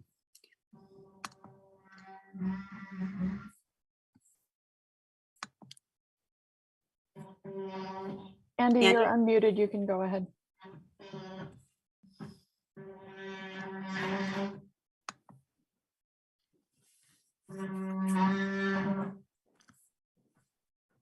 Andy? Kathy, while we're waiting for Andy, can I ask another question that he submitted? And this sort of was covered a little bit already, but Guilford, has the price of oil affected the price of paving materials? Are you seeing the bids getting less for the money that's being allocated for roads? The bids are increasing. The price of paving is increasing. This is the first year we've bid where our estimate was actually not higher than the low bidder. We actually were pretty much had the same estimate the low bidder had. That's usually doesn't happen. We're usually quite a bit higher because we use higher numbers just to be sure. So the prices have increased, and mostly it's fuel cost is what the price increase is. Just moving the asphalt from the plant and having the equipment moved around and powering the equipment. That's really the biggest price increase. So Andy's hand is still up, but it looks like he's muted, Athena. So I think I'm going to go to Anna, but Andy, if you can unmute, we will. I'm trying to figure out what's going on with Andy. So Anna. You may also want to bring Alicia into the room. I've tried to promote her a couple times. Okay, got it. I will happily pause if either Andy or Alicia chimes in. Here she comes. What magic? So, okay, I hear you with the fuel cost, Guilford, and I think what's kind of coming to my mind is, gosh, wouldn't it be great if those were electric?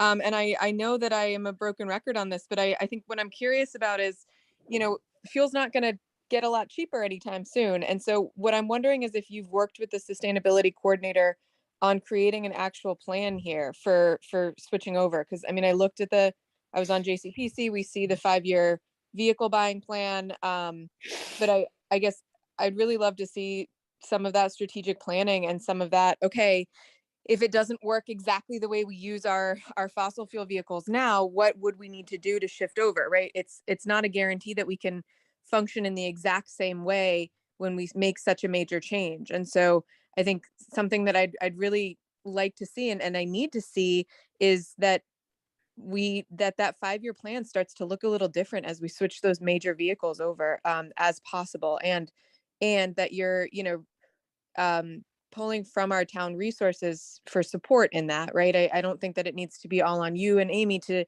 create this plan, but I think that's something that I'd really like to see as we know that these costs aren't going down. I know that they're much more expensive up front, but those longer term costs over time, I think it's something that I'd like to see coming from DPW in future years. And just to be clear, the costs we're seeing, this is the contractor's costs. So the contractors who are bidding our paving projects are having increases in their fuel costs, and we're seeing that passed on to us in the bids for repaving roads. I understand. Sorry, I do understand. What that prompted for me is just kind of general fuel costs, right? In terms of running the vehicles that we do currently have. Yeah, and then you gave me a great opportunity to put my plug in, and that is the contractor who's doing the contract work, he's paying fuel tax to maintain the road, while the electrical driver is not paying any fuel tax to maintain the road. It's odd that you said you put your plug in. So I think Andy's hand is still up and Sean's hand is up. So Andy. I don't know, can you hear me or not? Yes. Yes. Okay, the question goes back to something that Sean had raised a little bit, but that was when I asked about whether the increase in fuel costs was affecting paving material, and the answer seemed to be a partial yes. But then the other thing comes out of that is there any indication that all of these cost increases are affecting the price that we're going to get from contract bids for paving, and how is that going to affect our achieving the goals for paving with the in the capital improvement program? So it's going to reduce what we can pave is what's going to happen. The prices usually our prices, like I said, our estimate is much higher than what we get for bids.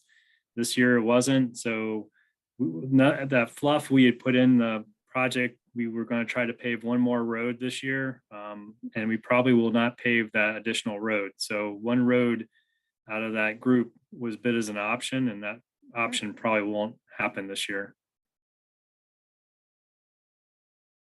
Sean. Yeah, I mean, I think this conversation and a lot of the questions today, they align with one of the themes that we tried to put into this budget, is that as we go forward, we really have to prioritize the operating budgets and think about the operating budgets. And within that, I include capital. There's a lot of new initiatives and new projects that are being proposed, and we have the 4 building projects, obviously. But I think this department, when you look at DPW and hear from Guilford and other departments, we're really hearing that we need to prioritize operating budgets because inflation has taken away what they can do. There's always more being added on to what we want them to do, and everything costs money. So I want to remind people that is a theme of the budget this year, that as we look forward, keeping that in mind when new initiatives or new projects are put out there, that that we have some work to do here to get us back to, like Guilford said, 2005 in terms of what we can do.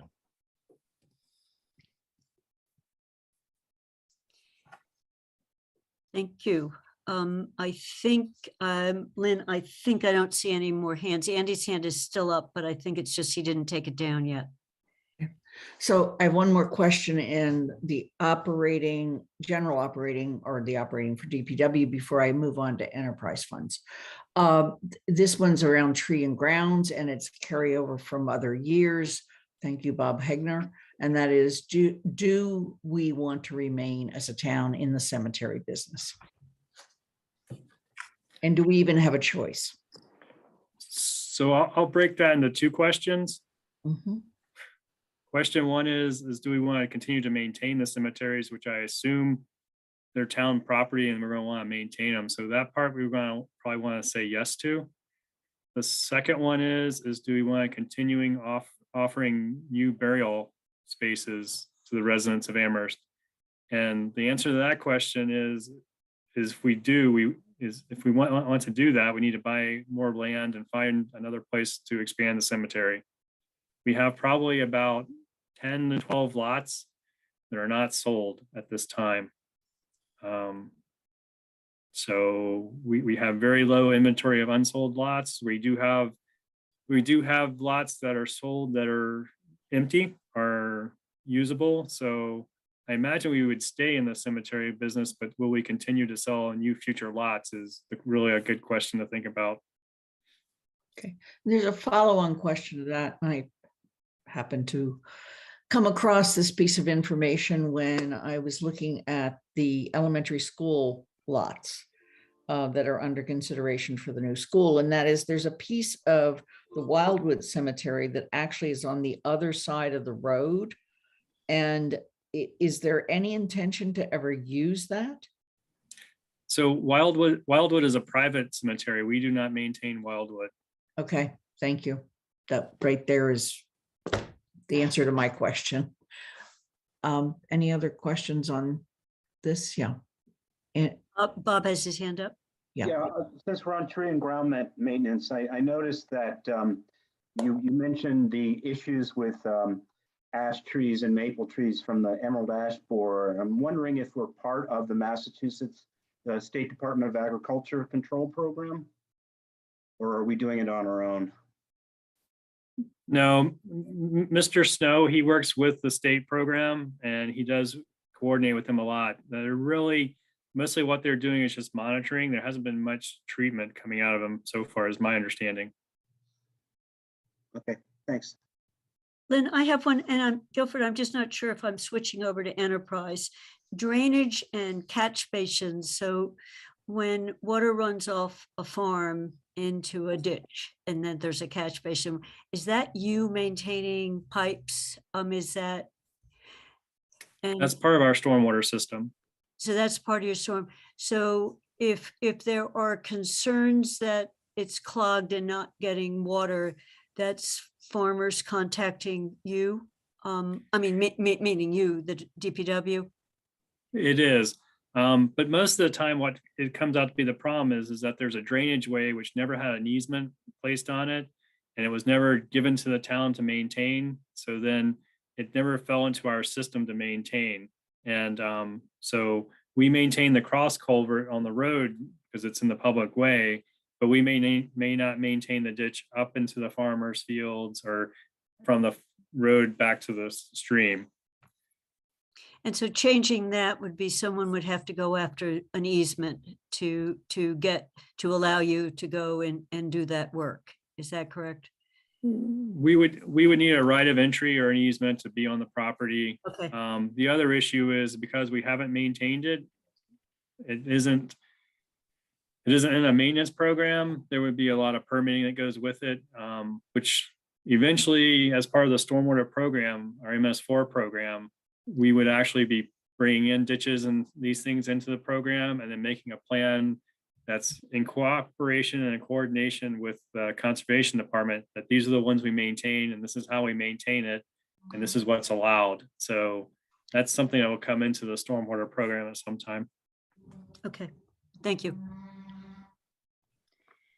So I'm going to move on to the enterprise funds. And I actually am going to skip over my question on the water fund because we've had a lot of discussion recently about Centennial, and I know we're waiting for the state to make a decision about ARPA money that would possibly give us a big boost in that area. Lynn, can I just speak to that question though? I just want to Yeah. say one thing for the record. So the question was updates on Centennial project costs. I think I said this last time, but I just want to say it again. We will be coming back to the council in the near future to request additional funding for Centennial. We need to have the funding in place for the whole project by June 30th, right? Gopher is the date. And this is so that we can enter the drinking water state revolving fund program, which will give us a low interest rate and possibly some loan forgiveness. And so we need to have the full funding in place. And so right now that looks to be in the $18 million range for the full project. And so we'll be coming back. You'll be getting an update soon in the form of a memo and a proposed timeline. And I've scheduled, yeah, as president, I've scheduled that for the 6th of June. And if we need hearing or a forum because of that, I need to understand that as well. The timing, yeah. And one piece of that, just when we think about advocacy, so there's the drinking water state revolving fund program. There was also the forward bill that the governor put forward. And I got an update yesterday at a conference that it got put forward. There's some legislators who want to sit on that and wait till the next legislative session and governor come in. And so, you know, that poses some challenges for us because we saw that it'd be great if we had access to those funds this fall. That may not be the case, but I think we do want to continue to advocate with our legislators that that's really important to us, regardless of when we get it. That would really help get that project back in line with our sort of original estimates for the cost of this project. Yeah. And I know that at least 3 letters have been sent to our legislators from one from Paul, one from DPW, and one from me on behalf of the council for that issue. So I'm going to move on to solid waste. You may get a little of my own personal bias in this one. Are we planning to resume take it or leave it? It is a recycling function, and many people would like to see it return. And although we understand that some staff are not particularly in favor of it, is there a way to make it return? So the easiest way to answer that question is that take it or leave it will not return in the form it was in before. If we want take it or leave it to return, we need to reimagine take it or leave it and come up with a methodology and a way of making it work so that there's not a pile of debris left behind that then the town has to pay to dispose of, because it truly wasn't a take it or leave it item. It was just truly trash that someone set in the take it or leave it pile because they didn't want to pay for it. So we need to, I mean, I'm all for trying to re-envision this. I do believe that there's a lot of neat things that people have picked up. I still have my cross-country skis, which I got when I first moved here from the take it or leave it, which were like the best things I think I found there. I had to buy new shoes, but the skis were great. But we need to re-envision how it's going to work so that there's not a liability to the enterprise system to have to pay for a large amount of stuff that is not reusable and just becomes trash at the take it or leave it. Is this something that several of our environmentally focused groups in Amherst might be able to organize volunteerism around? I think it is. I mean, we need to start thinking more like what, some of the things like Northampton's doing with, they have a program for toy swaps and they have a toy program for doing the exact same thing. It actually doesn't reside at the transfer station. It resides somewhere else. But they have places to collect things and then they can go through it and make things happen.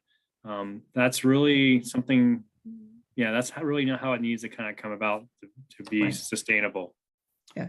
By the way, other places that have donations like Survival Center and Salvation Army, etc., they have the same problem. People just leave stuff because they don't want to pay the dump fee.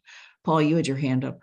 Yeah, I just want to mention that the Salvation Army, Goodwill, there are lots of places for people to do this exact same thing if they want to. So it's not like the take it or leave it is the only option available. But just on that theme, Lynn, I like the idea if some people could weigh in and come up with a system, because Salvation Army has a gatekeeper who, particularly under COVID, they made me open up my box and they said, we're not going to take what you have in that box because so I agree, if we reopen it, Lynn, I think we need a thoughtful way of figuring out how it doesn't become a dump it rather than just leave it. Yeah. Right. My second question is also personally motivated. Unfortunately, my son loves Dunkin' Donuts, but you won't take their plastic cups, even though they have the recycling mark on them in the recycling program. Is why? So it is a plastic. Plastics those recycling marks actually tell you what type of plastic it is. And only about 3 types of plastic have a recycling market. There's like seven different types of plastics out there that you can see on that. I think I've seen 1 through 7 on the marks. If you're not in one of those 3 categories they recycle, you basically are just adding trash to the recycling stream, which then the person we transfer the bottles and cans to has to screen out and take and pay to get rid of in trash. So it's recycling is changing a lot. The paper market is very strong again. It's doing well. Containers, if you have metal containers, if you have glass containers, metals are doing really well. Glass is doing okay. We could use a nice glass recycler in the area.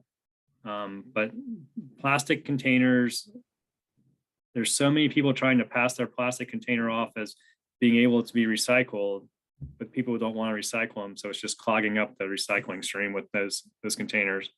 And Dunkin' Donuts cups are one of them.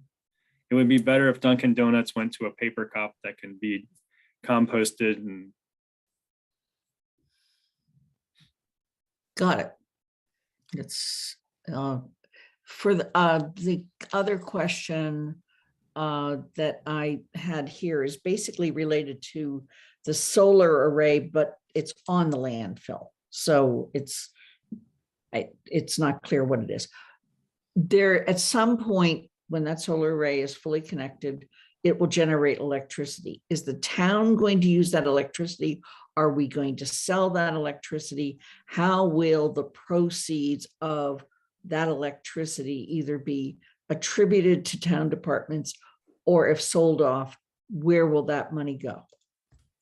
You want me to take that one, Gilford? Yeah, it's yours, Sean. So that's a really good project for the town. So in terms, there's a few different revenue streams. So there's a payment that we will get each year for $78,000. That payment is broken down into 3 different types of categories. One is property tax for the land that's being used. That will flow through to the town like other taxes. So that won't benefit the solid waste fund directly. There is a pilot payment for the system itself. And that one, I still have to talk with the assessor about whether that can go to the solid waste fund or if that also has to be treated like other taxes. I think it has to be treated like other taxes and would also come to the town, to the general fund. And then the third one is basically a rent fee, or it's whatever the difference is between the 78,000 and what the taxes are calculated at. And that amount will go into the solid waste fund. We think it's at least $20,000. It'll slowly change over time as the taxes go up. They'll eat up a bigger piece of that 78,000, so the rent piece will shrink a little bit. But there will be a decent sized chunk of funds that will be going into the solid waste fund each year. And then there's the other benefit is the electricity. So the electricity is going to go to the town. It's going to come to us in the form of credits on our bills. And so we have to assign those credits to different accounts. It's about 3.9 or 3 somewhere in that area megawatts. So it's a big chunk of our electricity. It's around half, maybe a little bit more than half. And we have to assign those to individual accounts. And then when we do that, whatever budget line item pays for that electricity, they're going to see their costs go way down. And so we, Sonia and I have to think about how it's going to cause some realignment in how the electricity budgets are split in town. Because whatever ones we pick, they're going to see all this budget relief, and we don't, we need to think how we spread that out fairly. So it's going to require a little bit of rethinking of the electricity budgets throughout the system. But we'll see some significant savings there as well. And do you see that happening in time for the FY24 budget? I think in time for the FY24 budget, yes. Okay. And when do you anticipate that the array will actually go live? That I don't know. I know they're moving along well. Guilford, I don't know if you've seen any newer updates. It seems like they're getting pretty close to at least testing the system if they haven't already. Yeah, so we're hoping to do a ribbon cutting event probably in June, Lynn. Good. Okay. So we're thinking about that time frame. Okay. I just ask, this is a terrific question, Lynn, but for the where you put the credit, one question that was raised with Centennial is whether since it's a big electricity user, once the plant gets up and open, whether we could do a solar array to offset that. So my question is, you start to think this through, Sean, that would affect water rates that are being affected by Centennial. So would the allocation have to go to general fund, or could it go to enterprise funds that weren't solid waste? It could go to whatever, I believe it can go to whatever accounts we select. So, one difference on the town side from the schools, on the school side, we had like 5 electricity accounts, and it was really easy and simple. On the town side, I don't know, it was 40, 50 different electricity accounts, maybe more than that. And so, some of it is about administrative ease by picking some of our bigger users for the electricity and applying it to those accounts. Of which a lot of the enterprise fund accounts are those. So the wastewater account and the water treatment accounts, those are some of our bigger users. So I could see it being applied to those. That being said, I still think we need to give more thought to how the savings are shared throughout the entire system. Yeah. No, I was thinking that too. I'm just glad to hear that thinking is going on. And then, as you know, in capital, there's a 5-year plan that a lot of Crocker would be moving off of fossil fuel. And so it might be some of the buildings that we're upgrading in terms of being more climate action, help get the offset because they're moving to more electric use. If they're going to see something on the electric, just so trying to think of a rationale for the allocation as well. Right. Yeah, thanks. I also want to be aware, Michelle, you said you needed to leave by 11:20, I think. And I do, or about didn't- 11:25. I didn't know if you wanted to have certain questions before we move on to others. You know, I unfortunately missed a portion of the conversation, so I may have had a question that already got asked. So I'll follow up maybe after. Thank you though Okay. for checking in. Okay, Should I go on, Kathy? yep, I don't see any hands, Lynn. Okay, so the transportation fund, at least during COVID, it seemed to take the biggest hit and is also seeming to be slow in recovery. What do you project regarding the future of the fund? And should we be considering adjustments to it somehow with fees or whatever?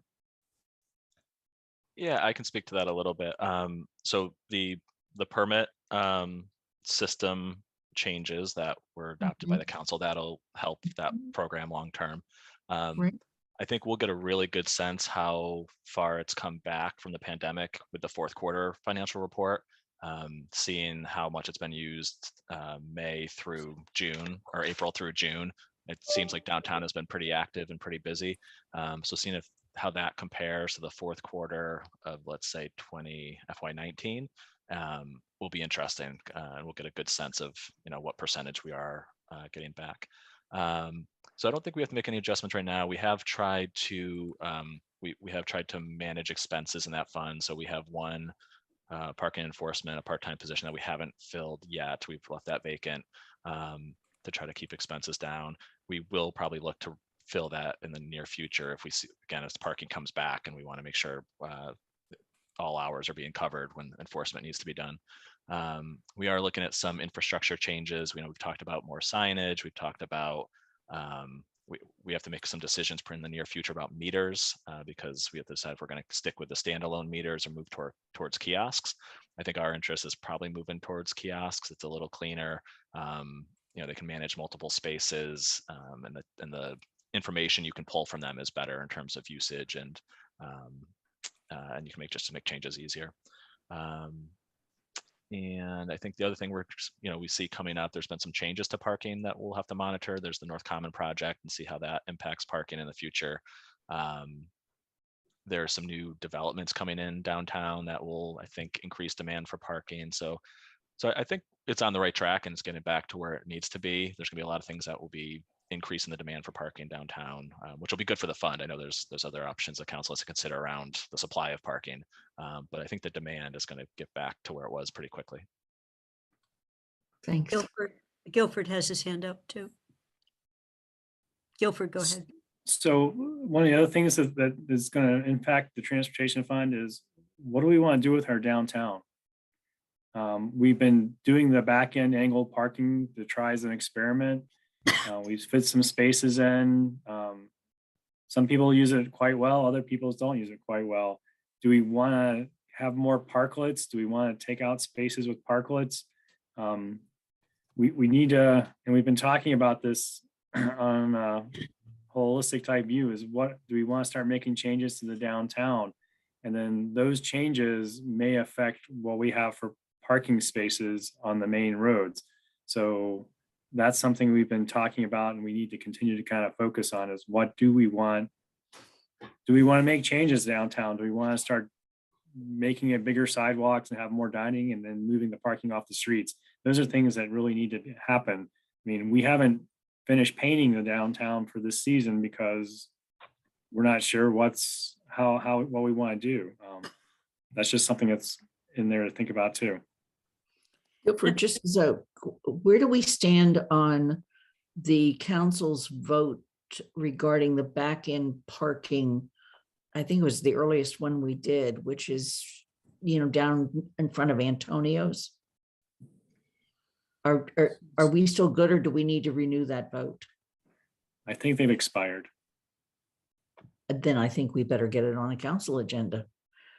But thank you. But the thought is, do you want to keep that type of stuff? Do you want to explore more? And then how does that give you more spaces or less parking spaces? And that directly affects what happens to the fund. And I'm sorry, raise my hand. Go ahead, Paul. So just a note, we are hearing from businesses about people who want to continue to have outdoor dining again with the extension of the law. So that information is still being gathered. We know of 2 businesses now who have asked for that we are looking at. So that this is still playing out. So I've got I think 3 items on the June 6th draft agenda that deal with public way. Is there any possibility that we should vote on extending at least what we have on June 6th? It's a question, Paul, to you and Yeah, to. so I'll look at that. I'll look at what the original vote was. Okay, thanks.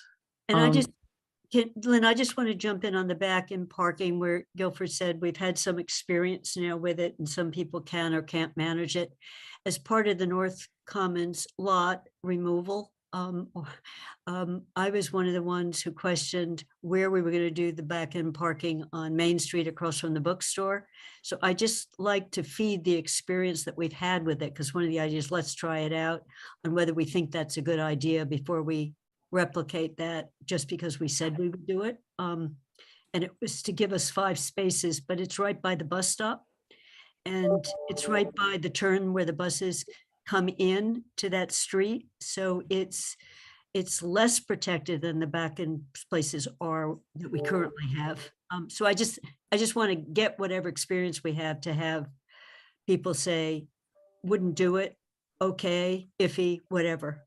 Well, and if we want a larger discussion, we probably have to look at either the 13th or the optional last meeting in June, but let's just keep it in mind.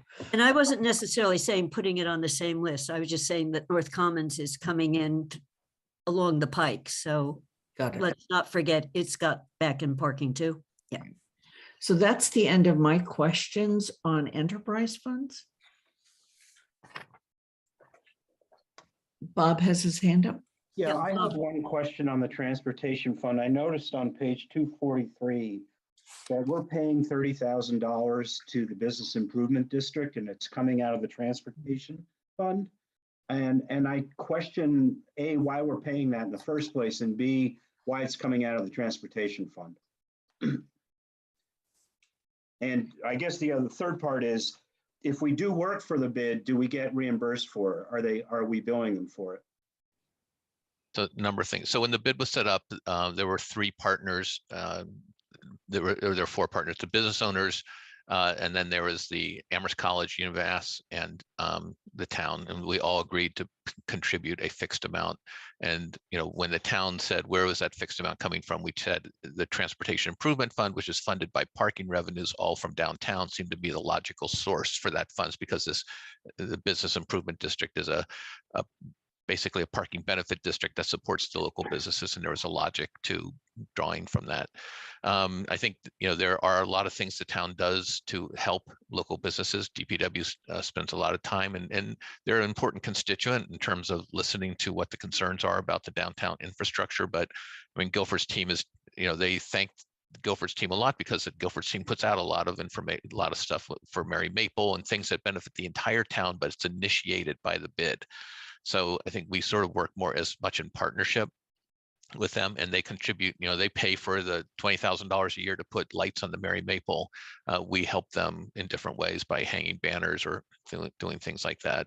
And I think, if the bid did not exist, we as a town would want to do some of these things just to make our town look good. Like, I think, I'm not sure about that. They maintain the flower baskets that are downtown.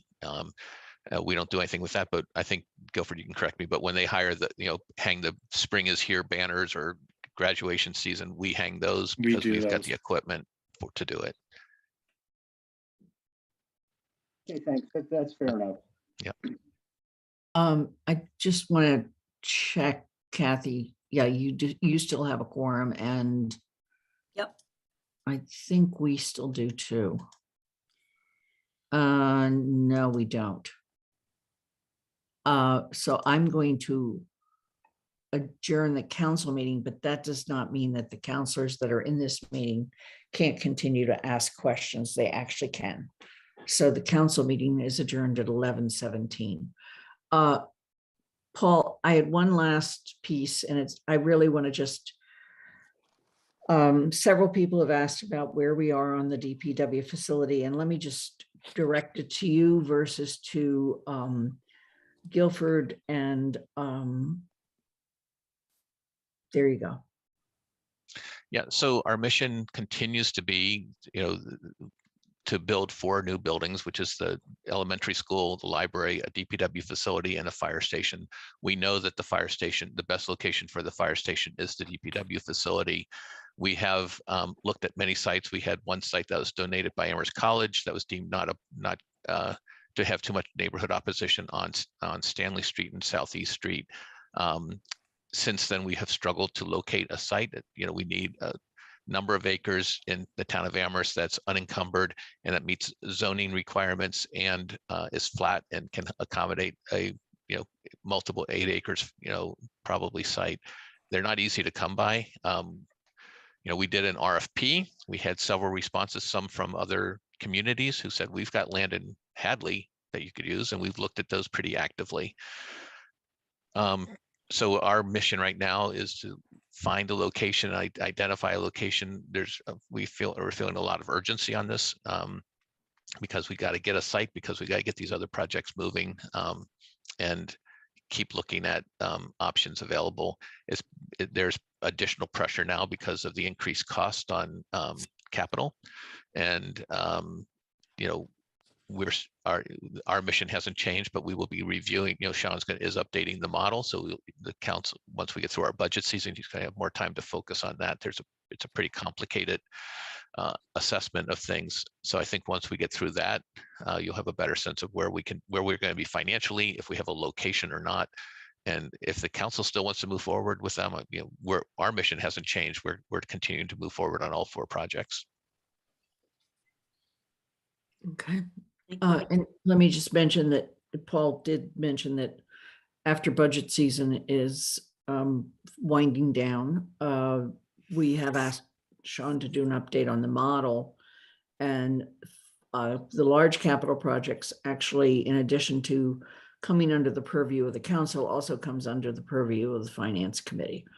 So that when we did the model the last time, it was really, we did the dry runs with the finance committee. And we haven't decided how to do that in this time, but clearly the finance committee would be involved in that discussion. So Kathy, that includes my, I thought it was a short set of questions, but obviously not. No, thank you, Lynn. And thank you very much, Amy and Guilford. So I don't know whether there are any other questions, and if they're not, one of my requests would be, I think this was an excellent set of questions. So when we write up this section, we might want to append them. And I'm seeing Bob just raise his hand. So first I'm going to ask for any final remarks before we, or questions. Thanks, Bob. Yeah, I just had a question about the temporary bridge on Station Road, kind of what's going on with that, because I know that last time we met with you, you said that we had to replace it. The state was going to require us to replace it. I just wanted to kind of know what the plans are right now. So we're still going through the permitting process for the new bridge with Mass DOT at this time, Department of Transportation. So that's where we are. The price is still significant. We do have a small grant that would pay for $500,000 of it, but the price is more than $1 million. So we're just working it right now. It's we do have to replace it. Mass DOT wants us to replace it, and our consultant who actually signed off on us doing it the way we did it, they're a little leery of us keeping it longer. We're moving it along slowly. Okay, thank you. Any other questions of Guilford and Amy while they're with us? I'm not seeing any hands.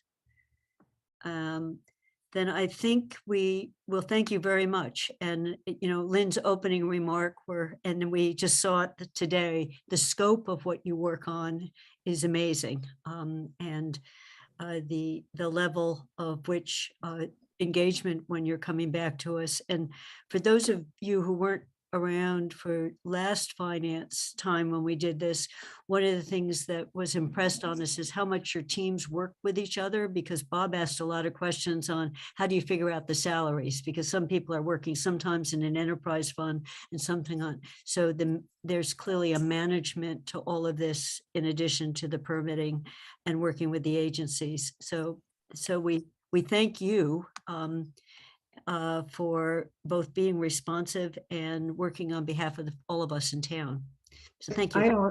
Kathy, I also want to just say and highly recommend that if you have not viewed the presentation about sidewalks and roads and how we do that assessment and the prioritization on it that was given to TSO, please go view it. It actually finally answers a question and takes a lot of the mystery out of how these decisions are made and the data that goes in to making the decisions about sidewalk and road repair.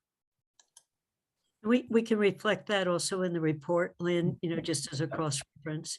Yeah. So I think we're through with this section. And the next, I do want to open it up for public comments, but I want to make sure for people, in case anyone else is, Michelle is still with us, that the next agenda item next Tuesday is general government.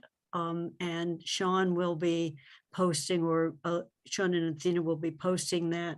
And we postponed 3 of what we were going to do on Tuesday. So we will be meeting that at least tentatively, we will be meeting that extra time slot that was to, if needed.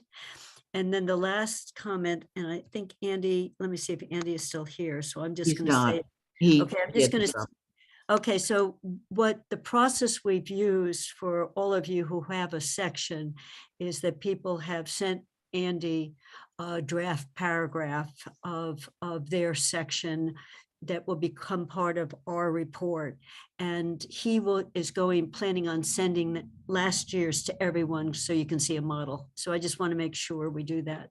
And then I think we can, I think both Amy and Guilford, you can both leave. I think it was fantastic, your time spending with us. Thank you very much. And I wanted to open up, we do still have public. So I want to see if anyone in our public has a question, and we're open for public comments right now. If you have any, please raise your hand.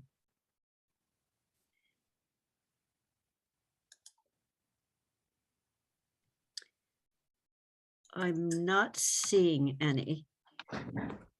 And since I am the temporary chair, I have no items that I did not anticipate in the last 48 hours. So therefore there are none. And I think that means we're adjourned, and we will see all of us next Tuesday when we do general government. Thank you very much.